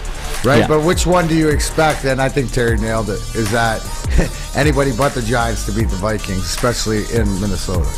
I like it. Chargers are the underdog to win. Chargers are the underdog to win now, yeah. Not a lot of belief. That stuns you, doesn't it? I mean, to be honest, though, Trevor Lawrence has taken such a leap. I think moving forward, there's a chance that Trevor Lawrence is a top 5 quarterback, ends up being better than Justin Herbert. No disrespect to Justin Herbert, but Trevor Lawrence is that dude. He showed it this year. And that roster, Travis Etienne's a damn good running back. Josh Allen on the defense, and their rookie, Devin Lloyd. This Jacksonville Jaguars team is here to stay. But it's Justin Herbert. Justin Herbert is great, but so is Trevor Lawrence. He's great. T-Foss, he's great. All right, second down. All right, second down, second question of the nickel package. Can the 49ers get past the Eagles in the NFC with Brock Purdy as their starting quarterback? I don't know. I'm curious to see where the people are on that. I think I know where I am. I think they can. And like we talk about, you know, the Giants maybe being fraudulent or the Vikings being fraudulent. Are the Eagles a little fraudulent too, based on the just the sheer number of wins? And again, you know where I stand. Nick Bosa is the best player in the National Football League. Yeah, to I me. wouldn't use the word fraudulent, but maybe the law of averages is going to catch up with you. I don't think San Francisco needs a quarterback. I don't care. I don't look at Brock Purdy or Garoppolo or anybody. They are just this machine. Got the best defensive player. They run the football. They got all kinds of all-purpose people that can just wear you down, and they just kick your ass. They don't need a quarterback. See, Purdy's, I agree with Terry in the fact that I've been sold on Purdy since week 2, just because of his maturity, and it's the connection with Kyle Shanahan, the OC, and everybody else. He knows how to distribute the ball. The biggest thing about San Francisco, can Nick Bosa fold Jalen Hurts? Because what we've seen, if you use the term fraudulent, I think that's the law of averages is better, because Philly's 2 different teams with Hurts at quarterback and without. So the question is Jalen Hurts the quarterback, and are they healthy? But no, I expect San Francisco right now with Brock Purdy to get by Philadelphia. It's for me. It's also like it's nice and the Purdy thing's cool and everything's been a controlled environment. Stop me if this reminds you of any football team, Sam Flannel. Like, it's a controlled environment so far. There hasn't been pressure, but you're talking about if these 2 teams link up, you're talking about an NFC championship game on the road in Philadelphia, of all places. Yeah, Philly fans are relentless. So the health of Jalen Hurts would be number 1 to be about beating them, because do you agree, Philly's? Yeah, but it's just to expect him to walk into Philadelphia in the NFC Championship. But to Terry's with point, the he Super doesn't Bowl have to do berth anything on the line. He doesn't have to, but he has to be mistake-free. He's got to be I mistake-free. think the most pressure might be on Jalen Hurts to play in front of these knuckleheads. I think Brock Purdy, with his anything. demeanor and what he showed, and I agree to you, it's the perfect storm, but I don't see him, the moment being too big for him. Okay. All right, fair. They're down. I like it. Third question of the NFL Nickel Package. Best running back in the NFC playoffs. Would you say it's Christian McCaffrey, Saquon Barkley, Tony Pollard, or other? And we'll just assume healthy, because that's a fundamental basis of this. And I know that everyone's going to run to Christian McCaffrey on this, because fantasy football drafts have conditioned you to be that way. Mm-hmm. But if everyone's healthy, I'll take Saquon Barkley. And we saw a taste of it, about how he can affect a football game. And like we look for reasons, right? The Giants have no business being in the playoffs. With Daniel Jones at quarterback, the cap hell that they're in, just the general malaise that's been over that organization for going on a decade now. They have no business being in the playoffs. And yes, Daniel Jones has gotten it together to some degree. They are there because of Saquon Barkley. Patty Grimes says Dalvin Cook. How do you feel about that? I know, but he's so hurt all the time. Yeah, you know what I'm fair. saying? And I know like the basis of this is being healthy. I'm a Saquon Barkley guy. Everyone go crazy. Barkley guy could be at moments. He would be the best, but you can't rely on him all the time. So I'm going to say Barkley.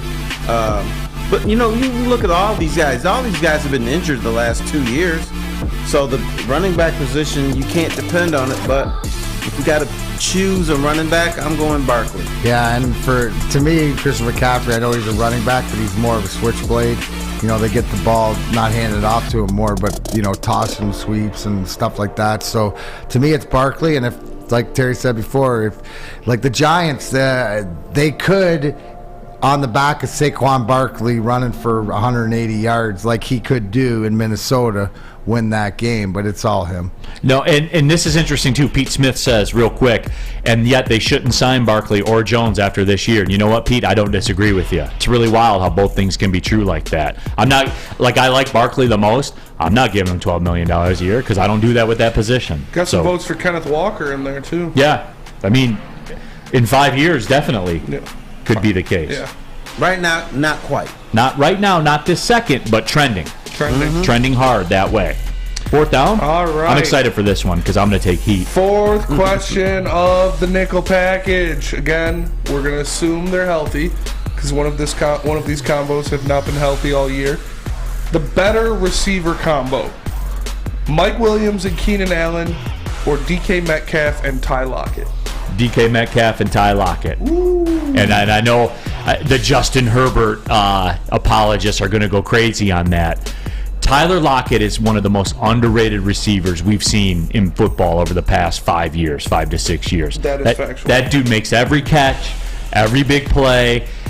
He helped put Russell Wilson in a position to get action figure hair. That's how good Tyler Lockett has been.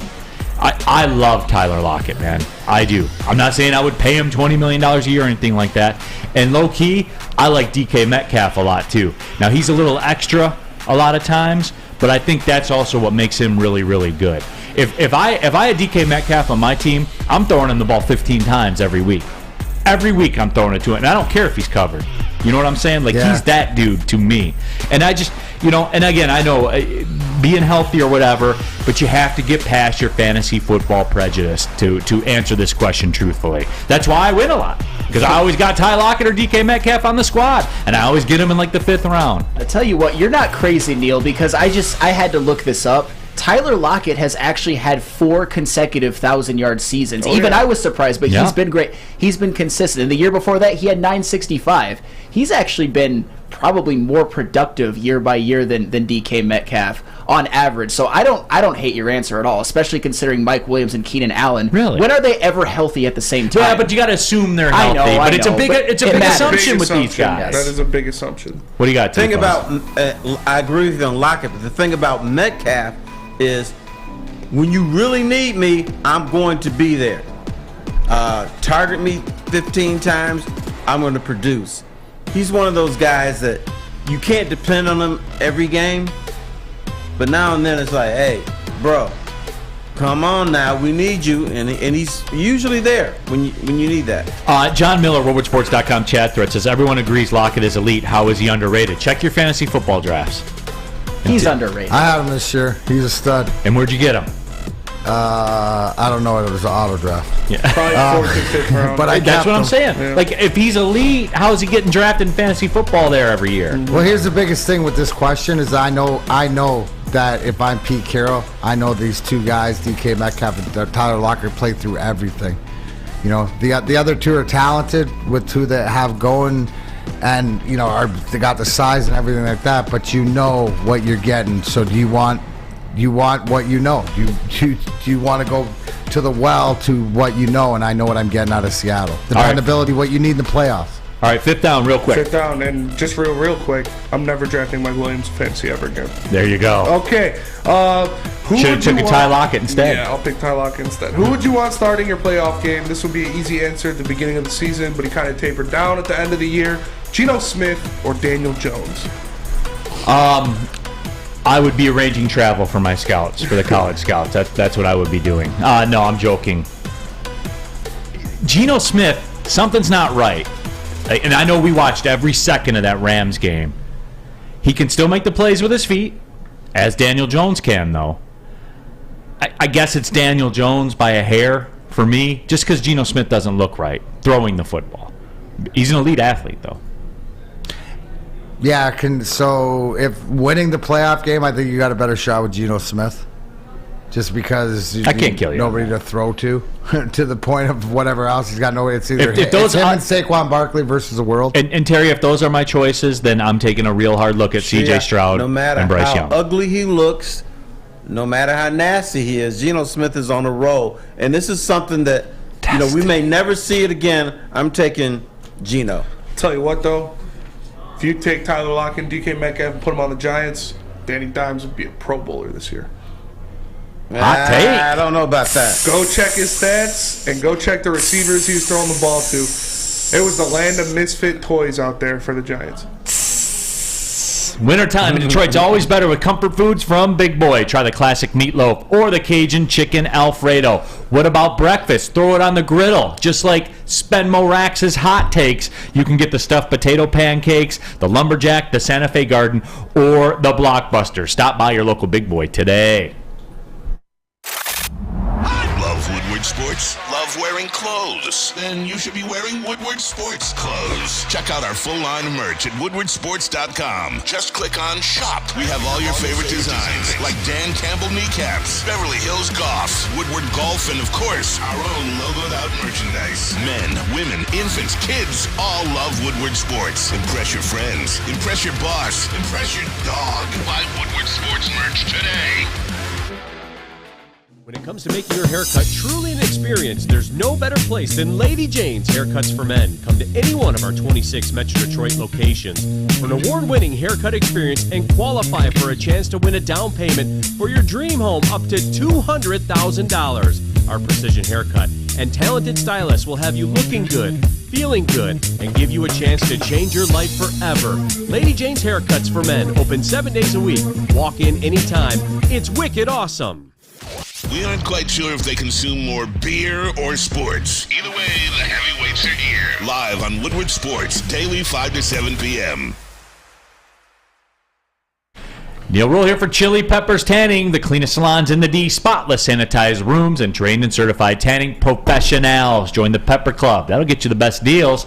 They'll beat competitors' prices by at least $5. Don't forget to pick up the Australian Gold, Designer Skin, Cal Tan, and Spencer Raxter's favorite, the Swedish Beauty lotions. Oh, yeah. ChiliPeppersTanning.com. Hottest bulbs, hottest deals, darkest tans. They are your vitamin D headquarters. You ain't getting any of that outside. I hope you guys enjoyed the sun for that 48 hours we had it. It's never coming back until April. 27 locations, more on the way. Go to ChiliPeppersTanning.com. Chili Peppers Tan. Yay, yay. All right, this is with much sadness. We get into this one. Neal Ruhl, Darren McCarty, Terry Foster, Sam Flannel, Spencer Baxter back with you on Big D Energy. It's a very sad moment for me. The final college football nickel package. No more 11 o'clock Mountain West games. No more midnight Hawaii games. No more need for CBS Sports Network or Fox Sports 1 for that matter.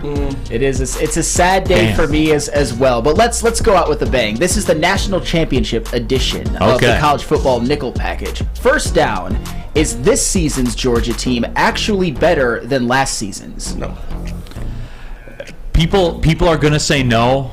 Because I think, again, you've been conditioned to say that. They put that graphic up there with the 5 first-round picks off the defense and stuff like that. And I will say yes, Sam Flannel, because of Stetson Bennett. He did make a leap. He made a thank you. I just wanted to hear you say it. He did. And it's the most important position in the game. And guess what? That Georgia front seven looked very, very similar physically to the Georgia front seven from last year. So I will say this year because the quarterback's better. Yeah, I gotta agree. There's no way that it's worse, right? So Right. I mean, take it for what you will. But what we saw to Stetson Bennett again, I think was the icing on the cake. What did we see earlier in the season? The hiccup Georgia had they were bored because they are for real. Yeah, absolutely. As they say on radio, he stole my thunder. When I saw Stetson Bennett, I didn't see a game manager. I saw a playmaker at times. He was a lot different than he was last year, and I was kind of wondering if anyone would notice that or just always label him as just some dude. Yeah. I thought he was fantastic this year. Real quick, Sam Flannel. 10 seconds, Stetson Bennett. He made a leap from last year. I don't respect much what he did last year, but he did improve, and he's always played well in the college football playoff. But he's also 25 years old. No. Prove why he got invited to New York. To New York. That means something. Hey, it is what it is. I can't. They only accept it when it's Jabril Peppers not in the top 30 of any statistical category. Let's move on. on. All right. Second question. So, really quickly, what do you guys all feel about Brock Bowers? Do you guys like him a lot? I do, but he's in that safety cornerback category for me. All right. Well, speaking of which, so would you consider drafting Brock Bowers in the first round of the 2024 NFL Draft despite the Lions' history with tight ends? Oh, like as a Lions pick? Yes. No, because of the money, man. Like I'm not in that market. Not at 6, but what about at 18? No, I'm not in that market. Is that market still high up there at 18? I mean, He's not it's going to be there. But yeah, he'll be gone by then. Yeah. But I'm not. It's just I'm not doing that. It's like the safety. Drafting tight ends are like drafting safeties for me. I'm not doing it, man. I say no because you're quarterback or your coach, who was a tight end, has proven that he just needs a few of them. It's in the scheme. Yeah, and for the Lions, no, but T-Foss, he does give off some Travis Kelce vibes. I'll give you that. He does. He's very intriguing, but not for this team. Not for this team right now in this space. Right. That's fair. He is the best college tight end I've ever seen, though. I would consider it personally, but I understand why you wouldn't. Okay, question number 3. If you are an NFL GM, does Quentin Johnston's 1 catch for 3-yard performance in the national championship kind of make you think twice about drafting him in the first round? No, because the physical tools. That's and fair. I've never seen a quarterback under more duress on every single. Did you get you know how I asked you about watching the Michigan TCU game? Yeah. And how it seemed uncomfortable to Michigan, like the pace of the game and stuff like that. I felt that same way about Max Duggan and TCU. They were never comfortable in that game because the storm was here and there was nowhere to go. Like there was not for 1 second did they settle in that game. No, like it didn't seem like he could take a breath. Yeah. Right? Like and every who pays snap, the price for that? Right. Quinn exactly. Johnston does. So I agree with you, absolutely. Yeah. Absolutely I not. remember a year ago chatting about a young man named Aiden Hutchinson. What did he do against Georgia? Ooh. That's fair. That's a good point, Terry. But might be Defensive Rookie of the Year. That's a very good Maybe point. Georgia is just one of those teams that makes everybody look bad. Or they decide who they want to make look bad, and that's the way it is. No, Terry, I'm so glad you brought that up because people who had sort of cause for pause on drafting Aiden Hutchinson brought up the fact that he was pretty much neutralized against Georgia. And he's obviously worked out in the NFL, might be Defensive Rookie of the Year. So Quentin Johnston, you can't take too much from one game against the best team in college football. And the by physical a mile. tools. Oh. We talk about his body gives off Calvin vibes. It does. You just look at him and you're just like, wow. You know what I mean? Yeah. Just an absolute specimen on like almost Megatron-like proportions. But hey, he's still going to be a very, very high draft pick. Still a great player. All right, question number 4. This was the one that I was most excited about. So Georgia has won 2 consecutive national championships. Very, very hard to do. Very few coaches have done it. Does Kirby Smart actually have the opportunity to be the greatest college football coach of all time? I can't. Yes. On the surface, yes. By the numbers, yes.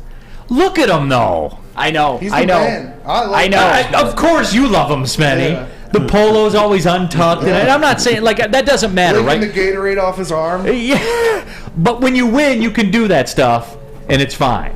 You know what I'm saying? They're probably going to win again next year. I know they are. And you know what?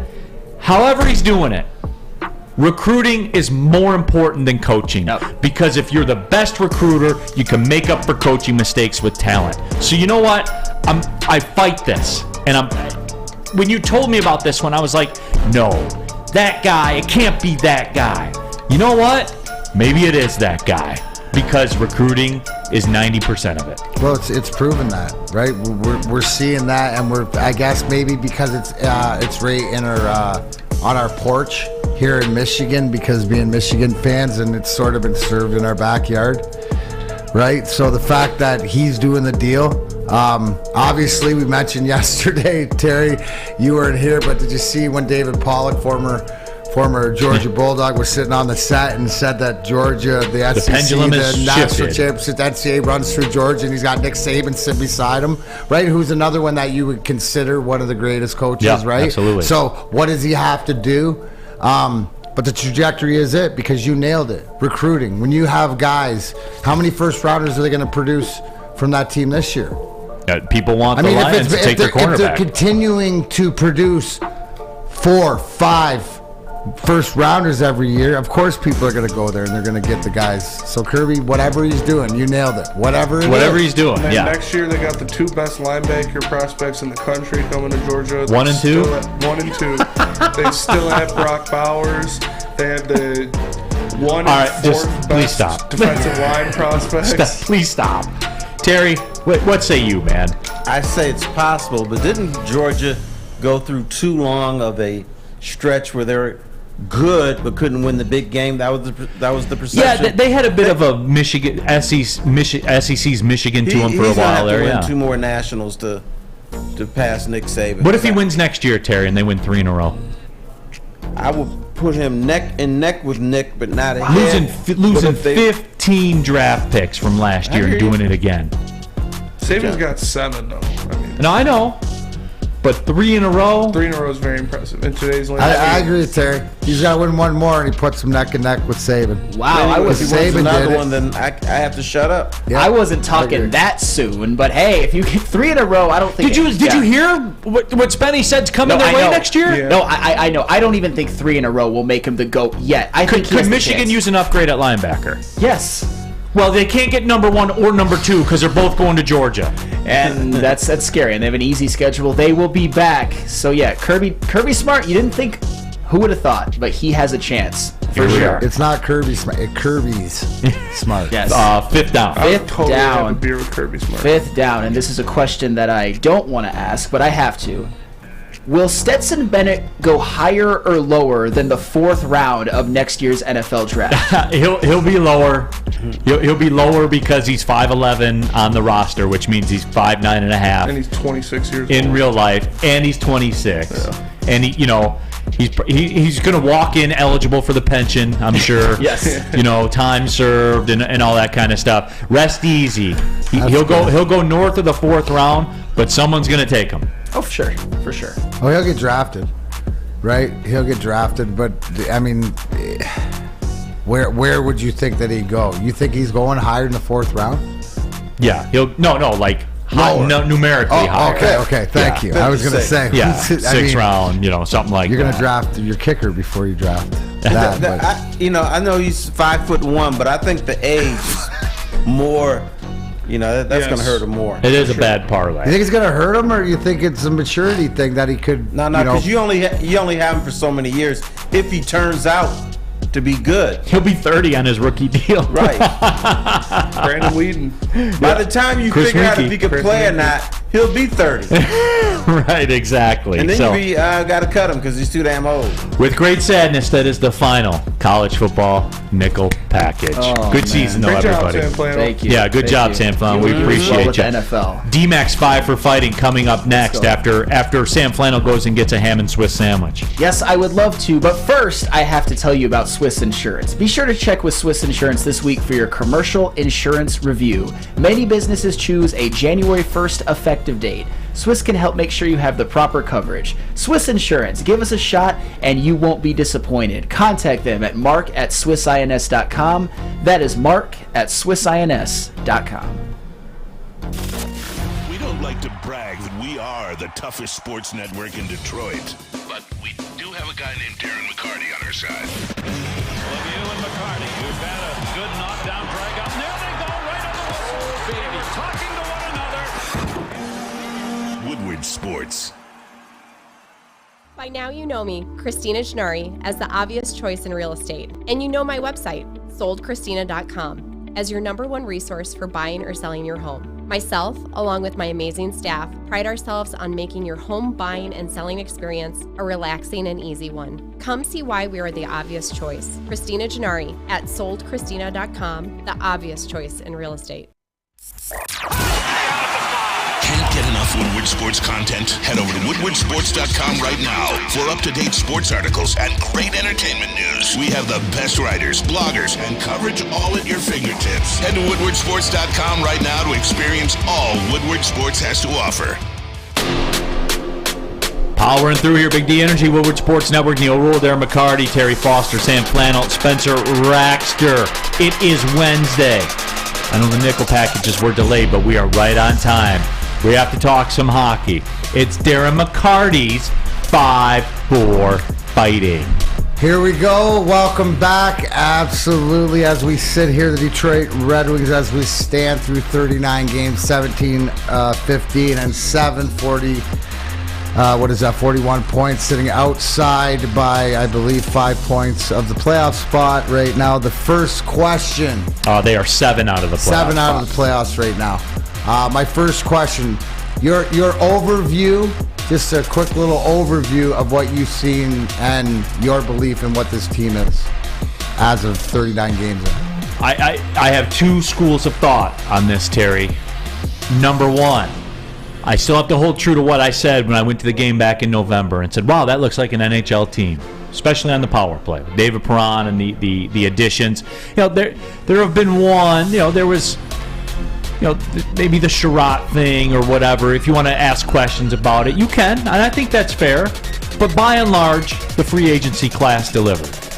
However, and if I got to be consistent, if I say this about the Pistons, they can be worse record-wise, but be better as an organization. I have to be consistent with the Red Wings. The thing that holds me back, DMac, is I'm getting vibes from last year, like that collapse of last year, because this was about the time they were in the mix. They had that game against the Bruins. The Bruins destroyed them, and we never heard from them again as far as the season goes. So for me, it's one of those things where a little bit of both. You know what I'm saying? I'm disappointed with this run of form that they're on right now, and I'm disappointed with the results. And even yesterday, they got the win, but DMac, did you walk away feeling confident in what you saw? No, it was ugly. The defensive zone coverage, and I could break that down to whatever. But no, I mean, you are, and you know what? Everything that you said is true. What about you, Terry? What are your vibes, right? I would say they're fun, but they reminded me of the Red Wings teams before Scotty Bowman told Steve Eisman, your ass better play some defense, or we're getting your ass out of here. So they're fun and building. They can score in bunches at times. But even when they were up 3-0 last night, I was saying, man, this defense is atrocious. It's about to come. And it came. But, but it's the most fun game I've seen in a while.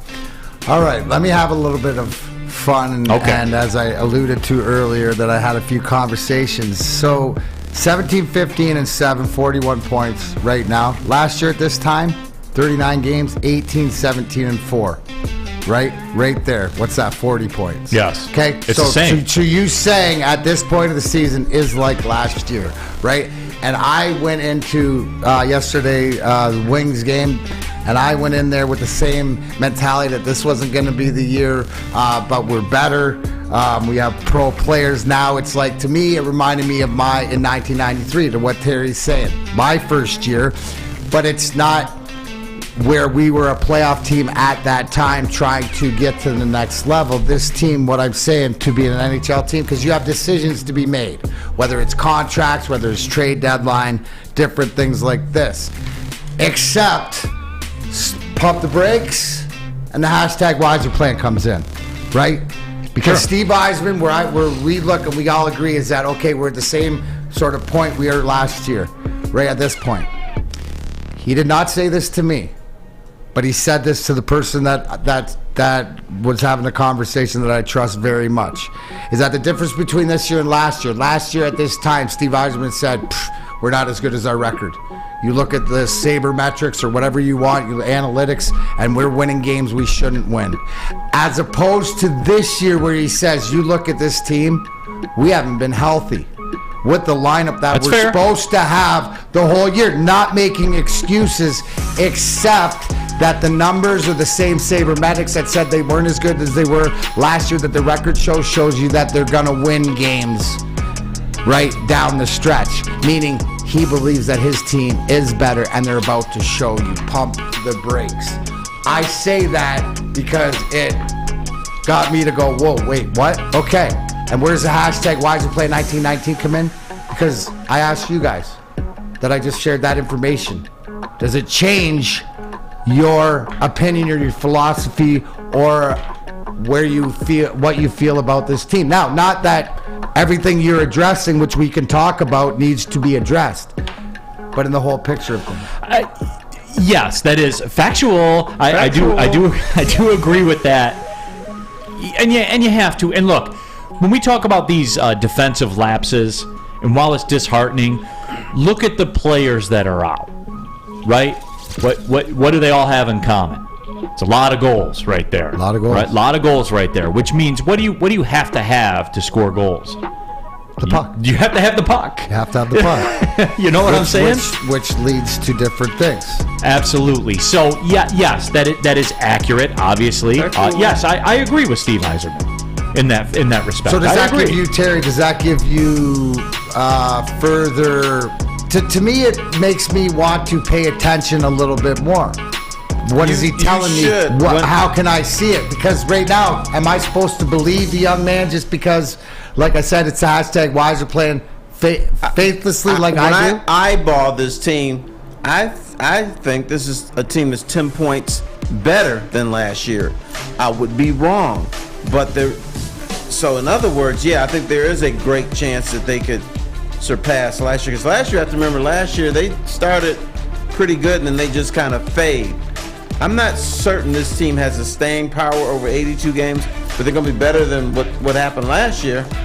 So maybe they will be 10 points better. I just think that, remember how last year it felt like almost and early on this year, but it's sort of been such an up and down. It has been a roller coaster. But these are the ebbs and flows. But the interesting thing, which leads me in, so that's a good, which leads me in to my next question, because All-Star break being February 4th, but the next thing after that is trade deadline.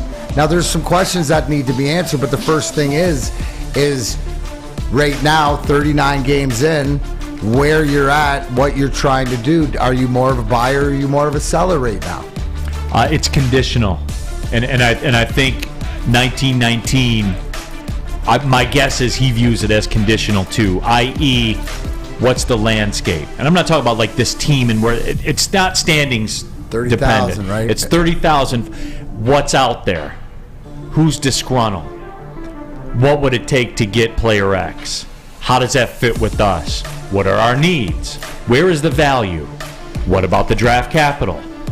Can we add to the draft capital? That's a move too. Remember, he's the one that kind of mainstream weaponizing the cap space, I think, in the NHL. Like, we've heard about it for a while, but he did it, and he did it hardcore. So, it's one of those things where we hear that trade deadline and we're conditioned to think, okay, who's the 50 goal scorer that's on Arizona that they're not going to pay, so we got to go get. It's deeper than that. It's much deeper than that. So he will be active, but it might not be to everybody's prescribed condition response. Is that fair? Because that's not what is called for at this time for this team, right? He's not running down the hill. Right. Yet. He's walking down the hill. He is. Because it's not time to run down the hill yet, T-Foss. Maybe not, but I'm still buying. I am buying, and I'm getting rid of one of those goalies. Nobody wants that, Terry. Well, that's everybody's answer all the time in this town.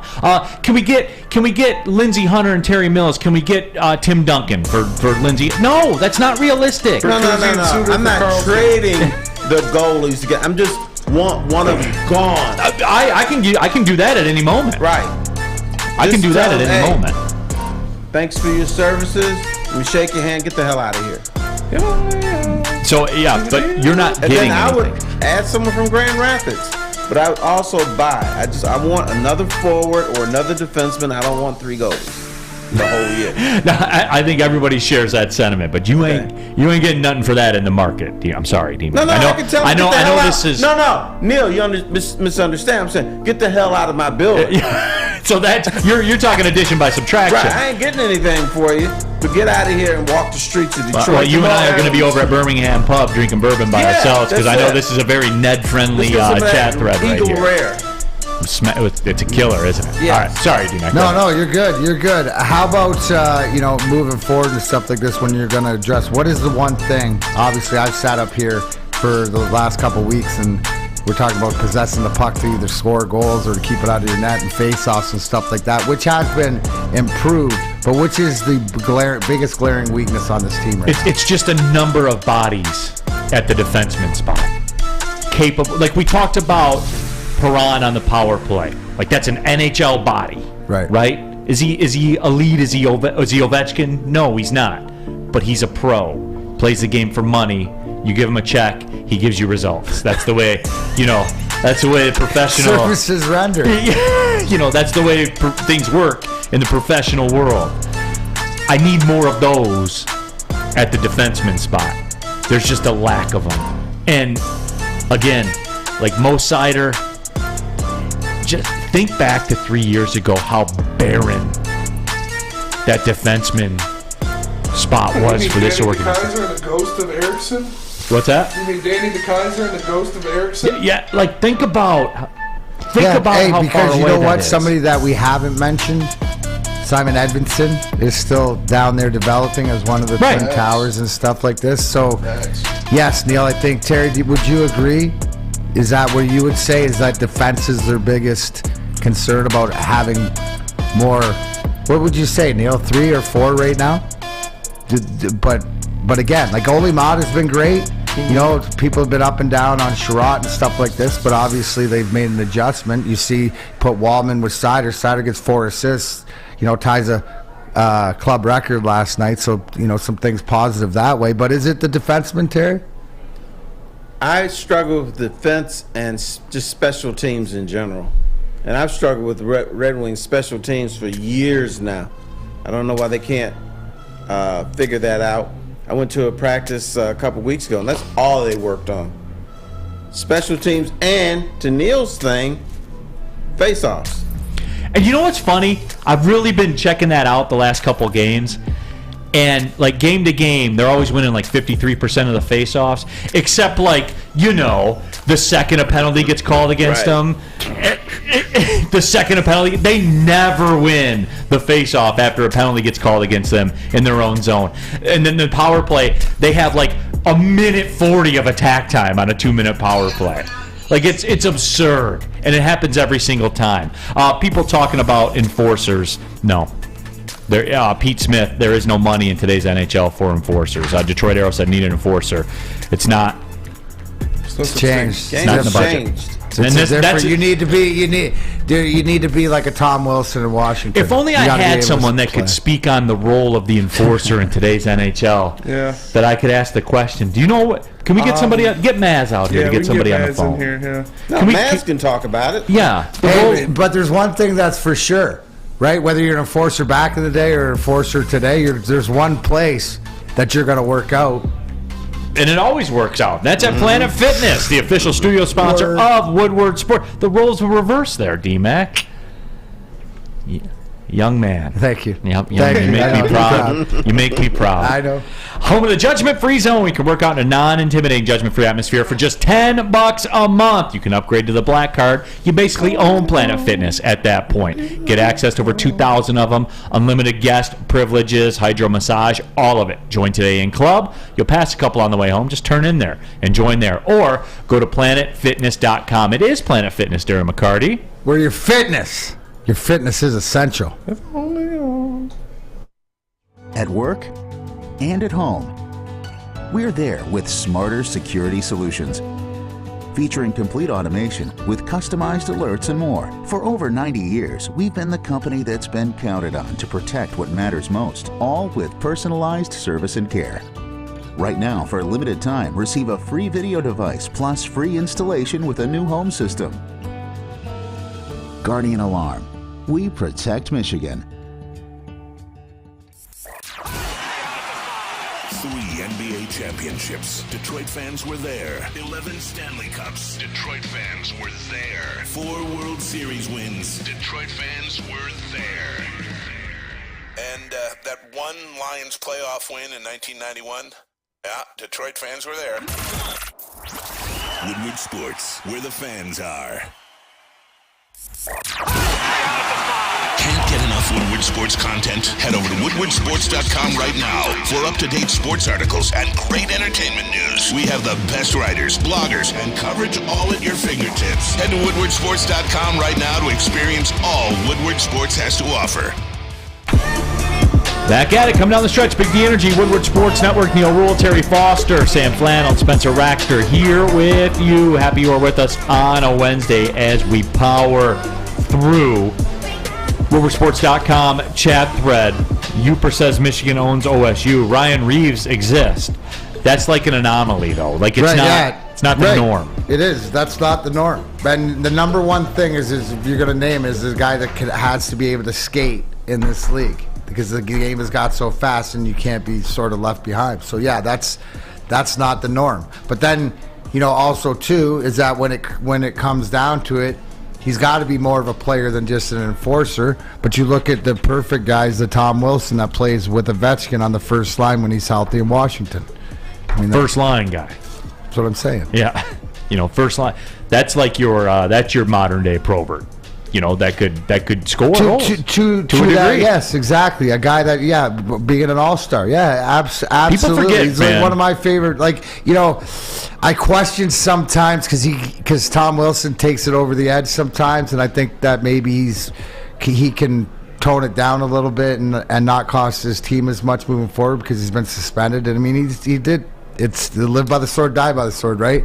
But getting smarter. But definitely, that says a lot to be able to play with the guy who's chasing Wayne Gretzky for the #1 goals in the history of the NHL, and Alexander Ovechkin. So when Wilson's healthy, he's on his line. There you have it. But I don't know. I just didn't feel confident after last night's Red Wings game.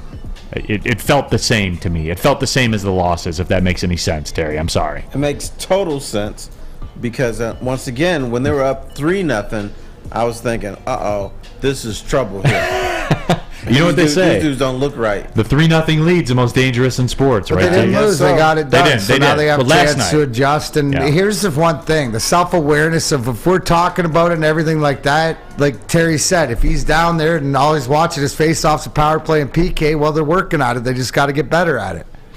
I saw you talking in the chat thread about the Olympic ice thing. You know me, dude. From day one, the first day we met, that was my thing. When we get in the Olympic ice. This game, put the Olympic ice with this size of players and stuff like that, make it a little bit better, because then not only the creativity of the game, but also too, the physicality would match up.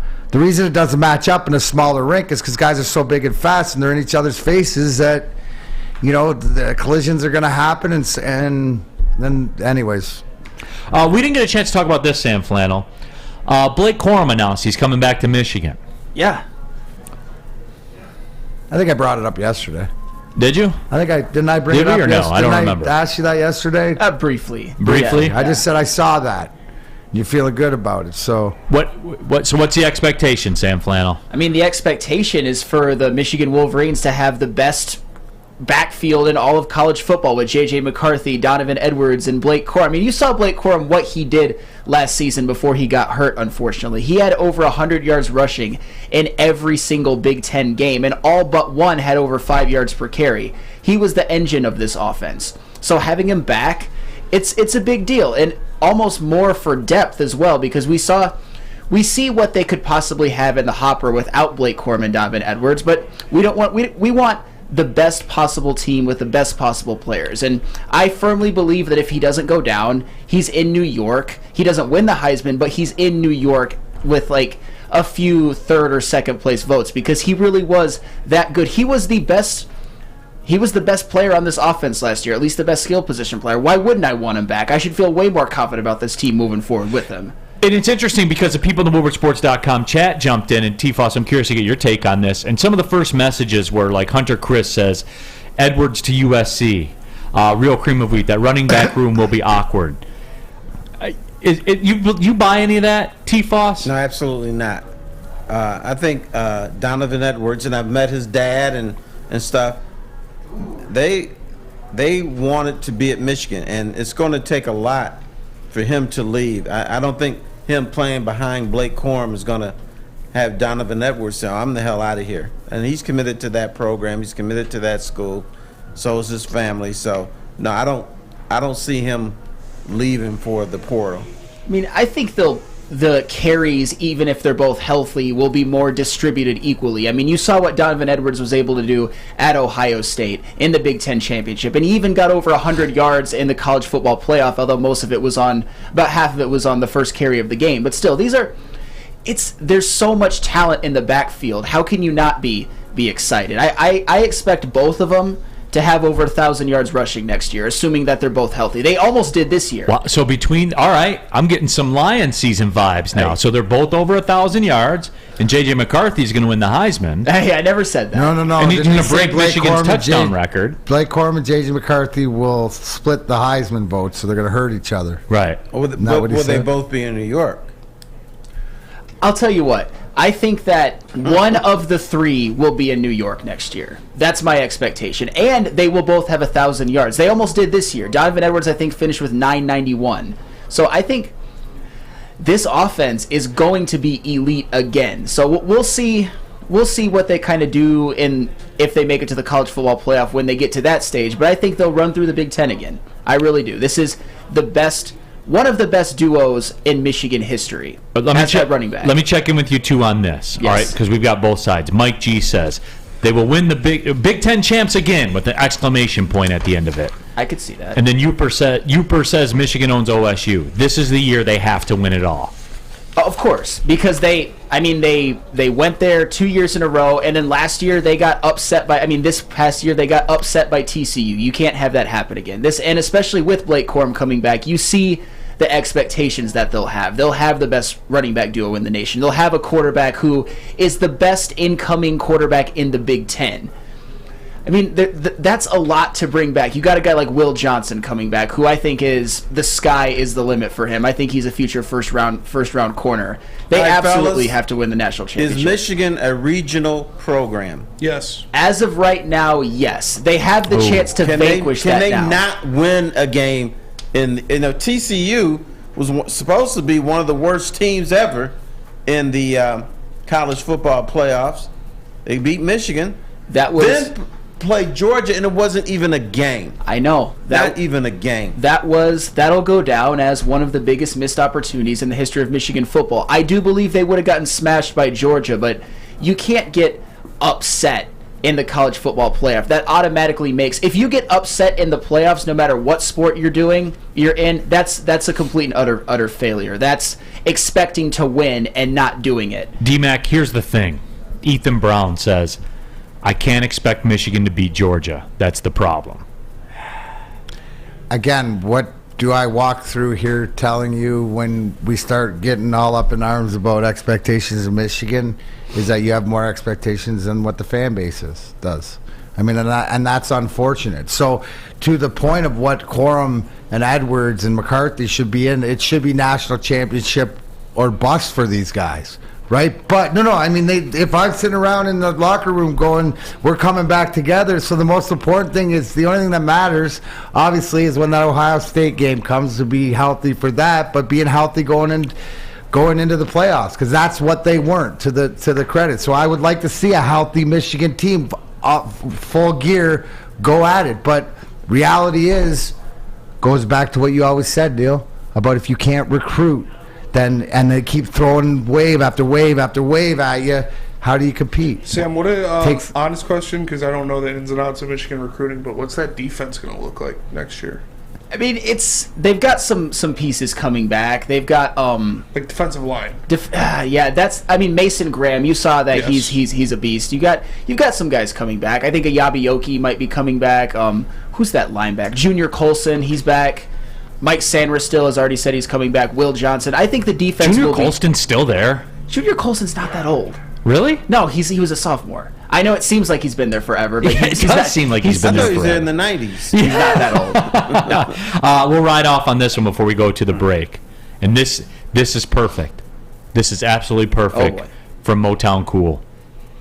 It will never be the year to win it unless not winning it has ramifications. And there are no ramifications here if you don't win it. I don't know, because they got there twice and disappointed both times. But there's no ramifications to it. You guys are telling me what a great season it was. It was a great Big Ten season. It wasn't nationally. It was a failure because they got upset in the playoffs. That can't happen again. I'm working. He's turning a little bit, DMac. I keep hearing the word upset. You're working that maybe body TCU hard. was just a better team, and we didn't realize it. That might be fair, but what were they? 7.5, 8-point favorites, and they only lost by 6 despite making all of the mistakes, the 2 pick sixes, the 2 empty possessions inside the.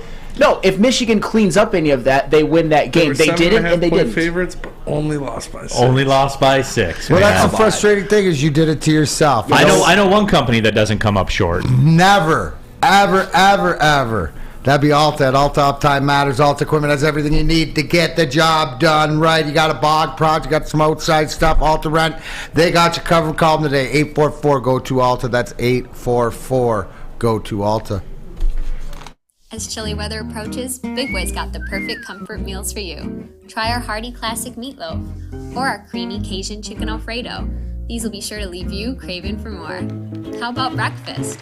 our stuffed potato pancakes are back with our Lumberjack, Blockbuster, and Santa Fe Garden. These potato pancakes will definitely fill you up.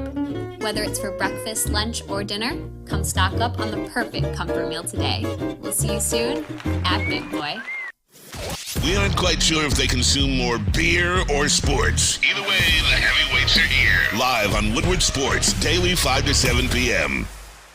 I'm Dr. Jason Olafson, DC, the founder of the Custom Health Centers, and we've helped thousands of people learn how easy it is to lose weight and keep it off with our customized weight loss and body contouring programs. With Custom Health, you don't feel hungry, you eat well. My name is Simeon Timbuk, and I've lost 71 pounds on the program.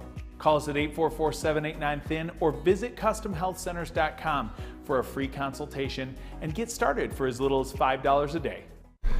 The Folding Warehouse in Hamtramck is the home of the original football bowling pin game called Folding. Multiple different ways you can play. They've got $12 open unlimited play and private lane reservation for $120. If you get thirsty, they got a $2 mystery beer vending machine and multiple fully loaded bars for you to choose from. So make sure you go check them out in Hamtramck or visit them online at foldingwarehouse.com. Final segment of the show, Big D Energy, Woodward Sports Network, Neal Ruhl, Terry Foster, Darren McCarty, Sam Flannel, Spencer Raxter as well. And DMac says that there might be, some things happening with Sam Flannel because now, over the course of last week, Terry, he has now admitted that nationally the season was a failure. His words, not mine. Oh, man, I missed that. He was not singing that tune before. But DMac, you think there's a little bit of Stockholm information syndrome. We're allowed to change our opinion, but I was thinking during the break, isn't that called something? He's empathizing with his captor now, It's like that Stockholm syndrome. Is he more European and Swedish than? When we were on Ermanni and Edwards with Maz, without Ermanni and Edwards and Maz. Oh, when you got called up? He did say the season was a failure. And I think that was the Monday after. Or was it? The Tuesday. Okay. I got killed on Instagram for that, by the way. So, I'm willing to stand in there and take my bullets. Nationally, I've always said it was a failure. It just doesn't completely wipe away the excellent regular season, the Big Ten championship, the win in Columbus. But nationally, you got to get it done, especially against TCU. And it was just a colossal failure. Yeah. It was. He got absolutely bodied on Instagram. I did. It's funny. I keep hearing all this upset stuff and shoulda, woulda, coulda. But I thought TCU was always one step ahead of Michigan throughout that game. And they were the ones that were in control. They're the ones that set the pace. And Michigan was the one dragging with their tongues hanging out their mouths. But but they don't do that, T-Foss. They can't. That's the Big 12, Terry.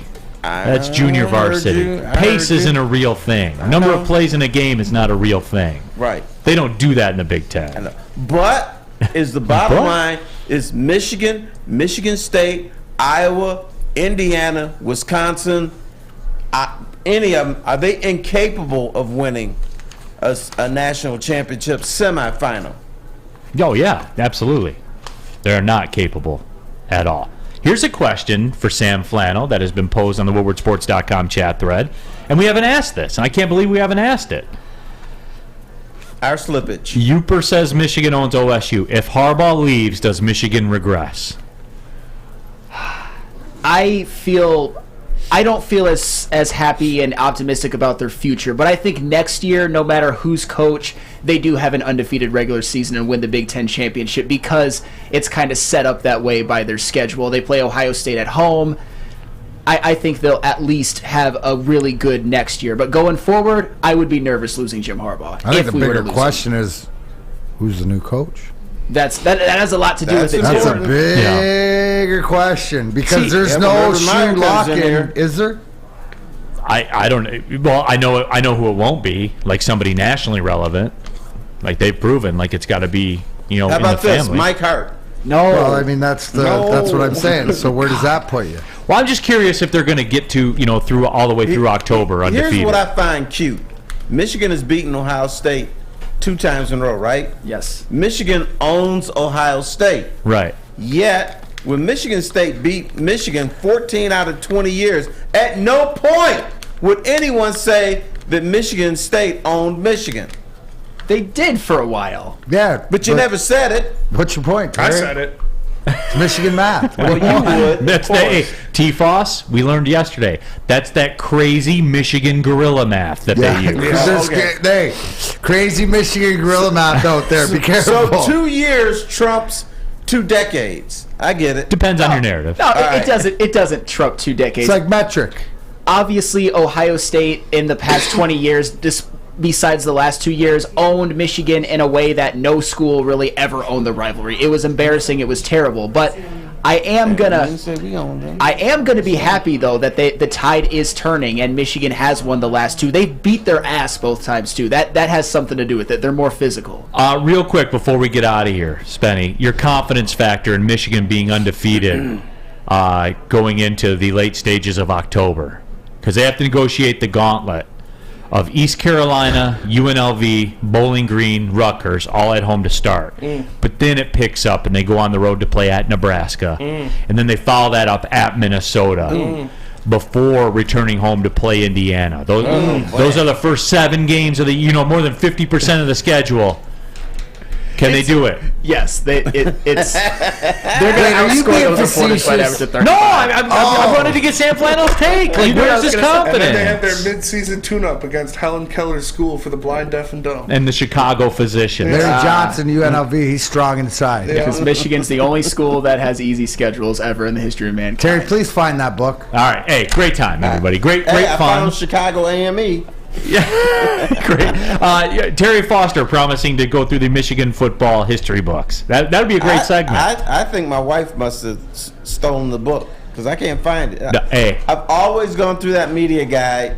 She went to my office. I don't know what she was doing down there, but it's disappeared. I'll do some digging. And see what we can come up with. Until tomorrow, for Darren McCarty, Terry Foster, Sam Flannel, Spencer Raxter. My name is Neal Ruhl. Thanks for tapping in. Big D Energy, Woodward Sports Network. Well, see you later. Roof.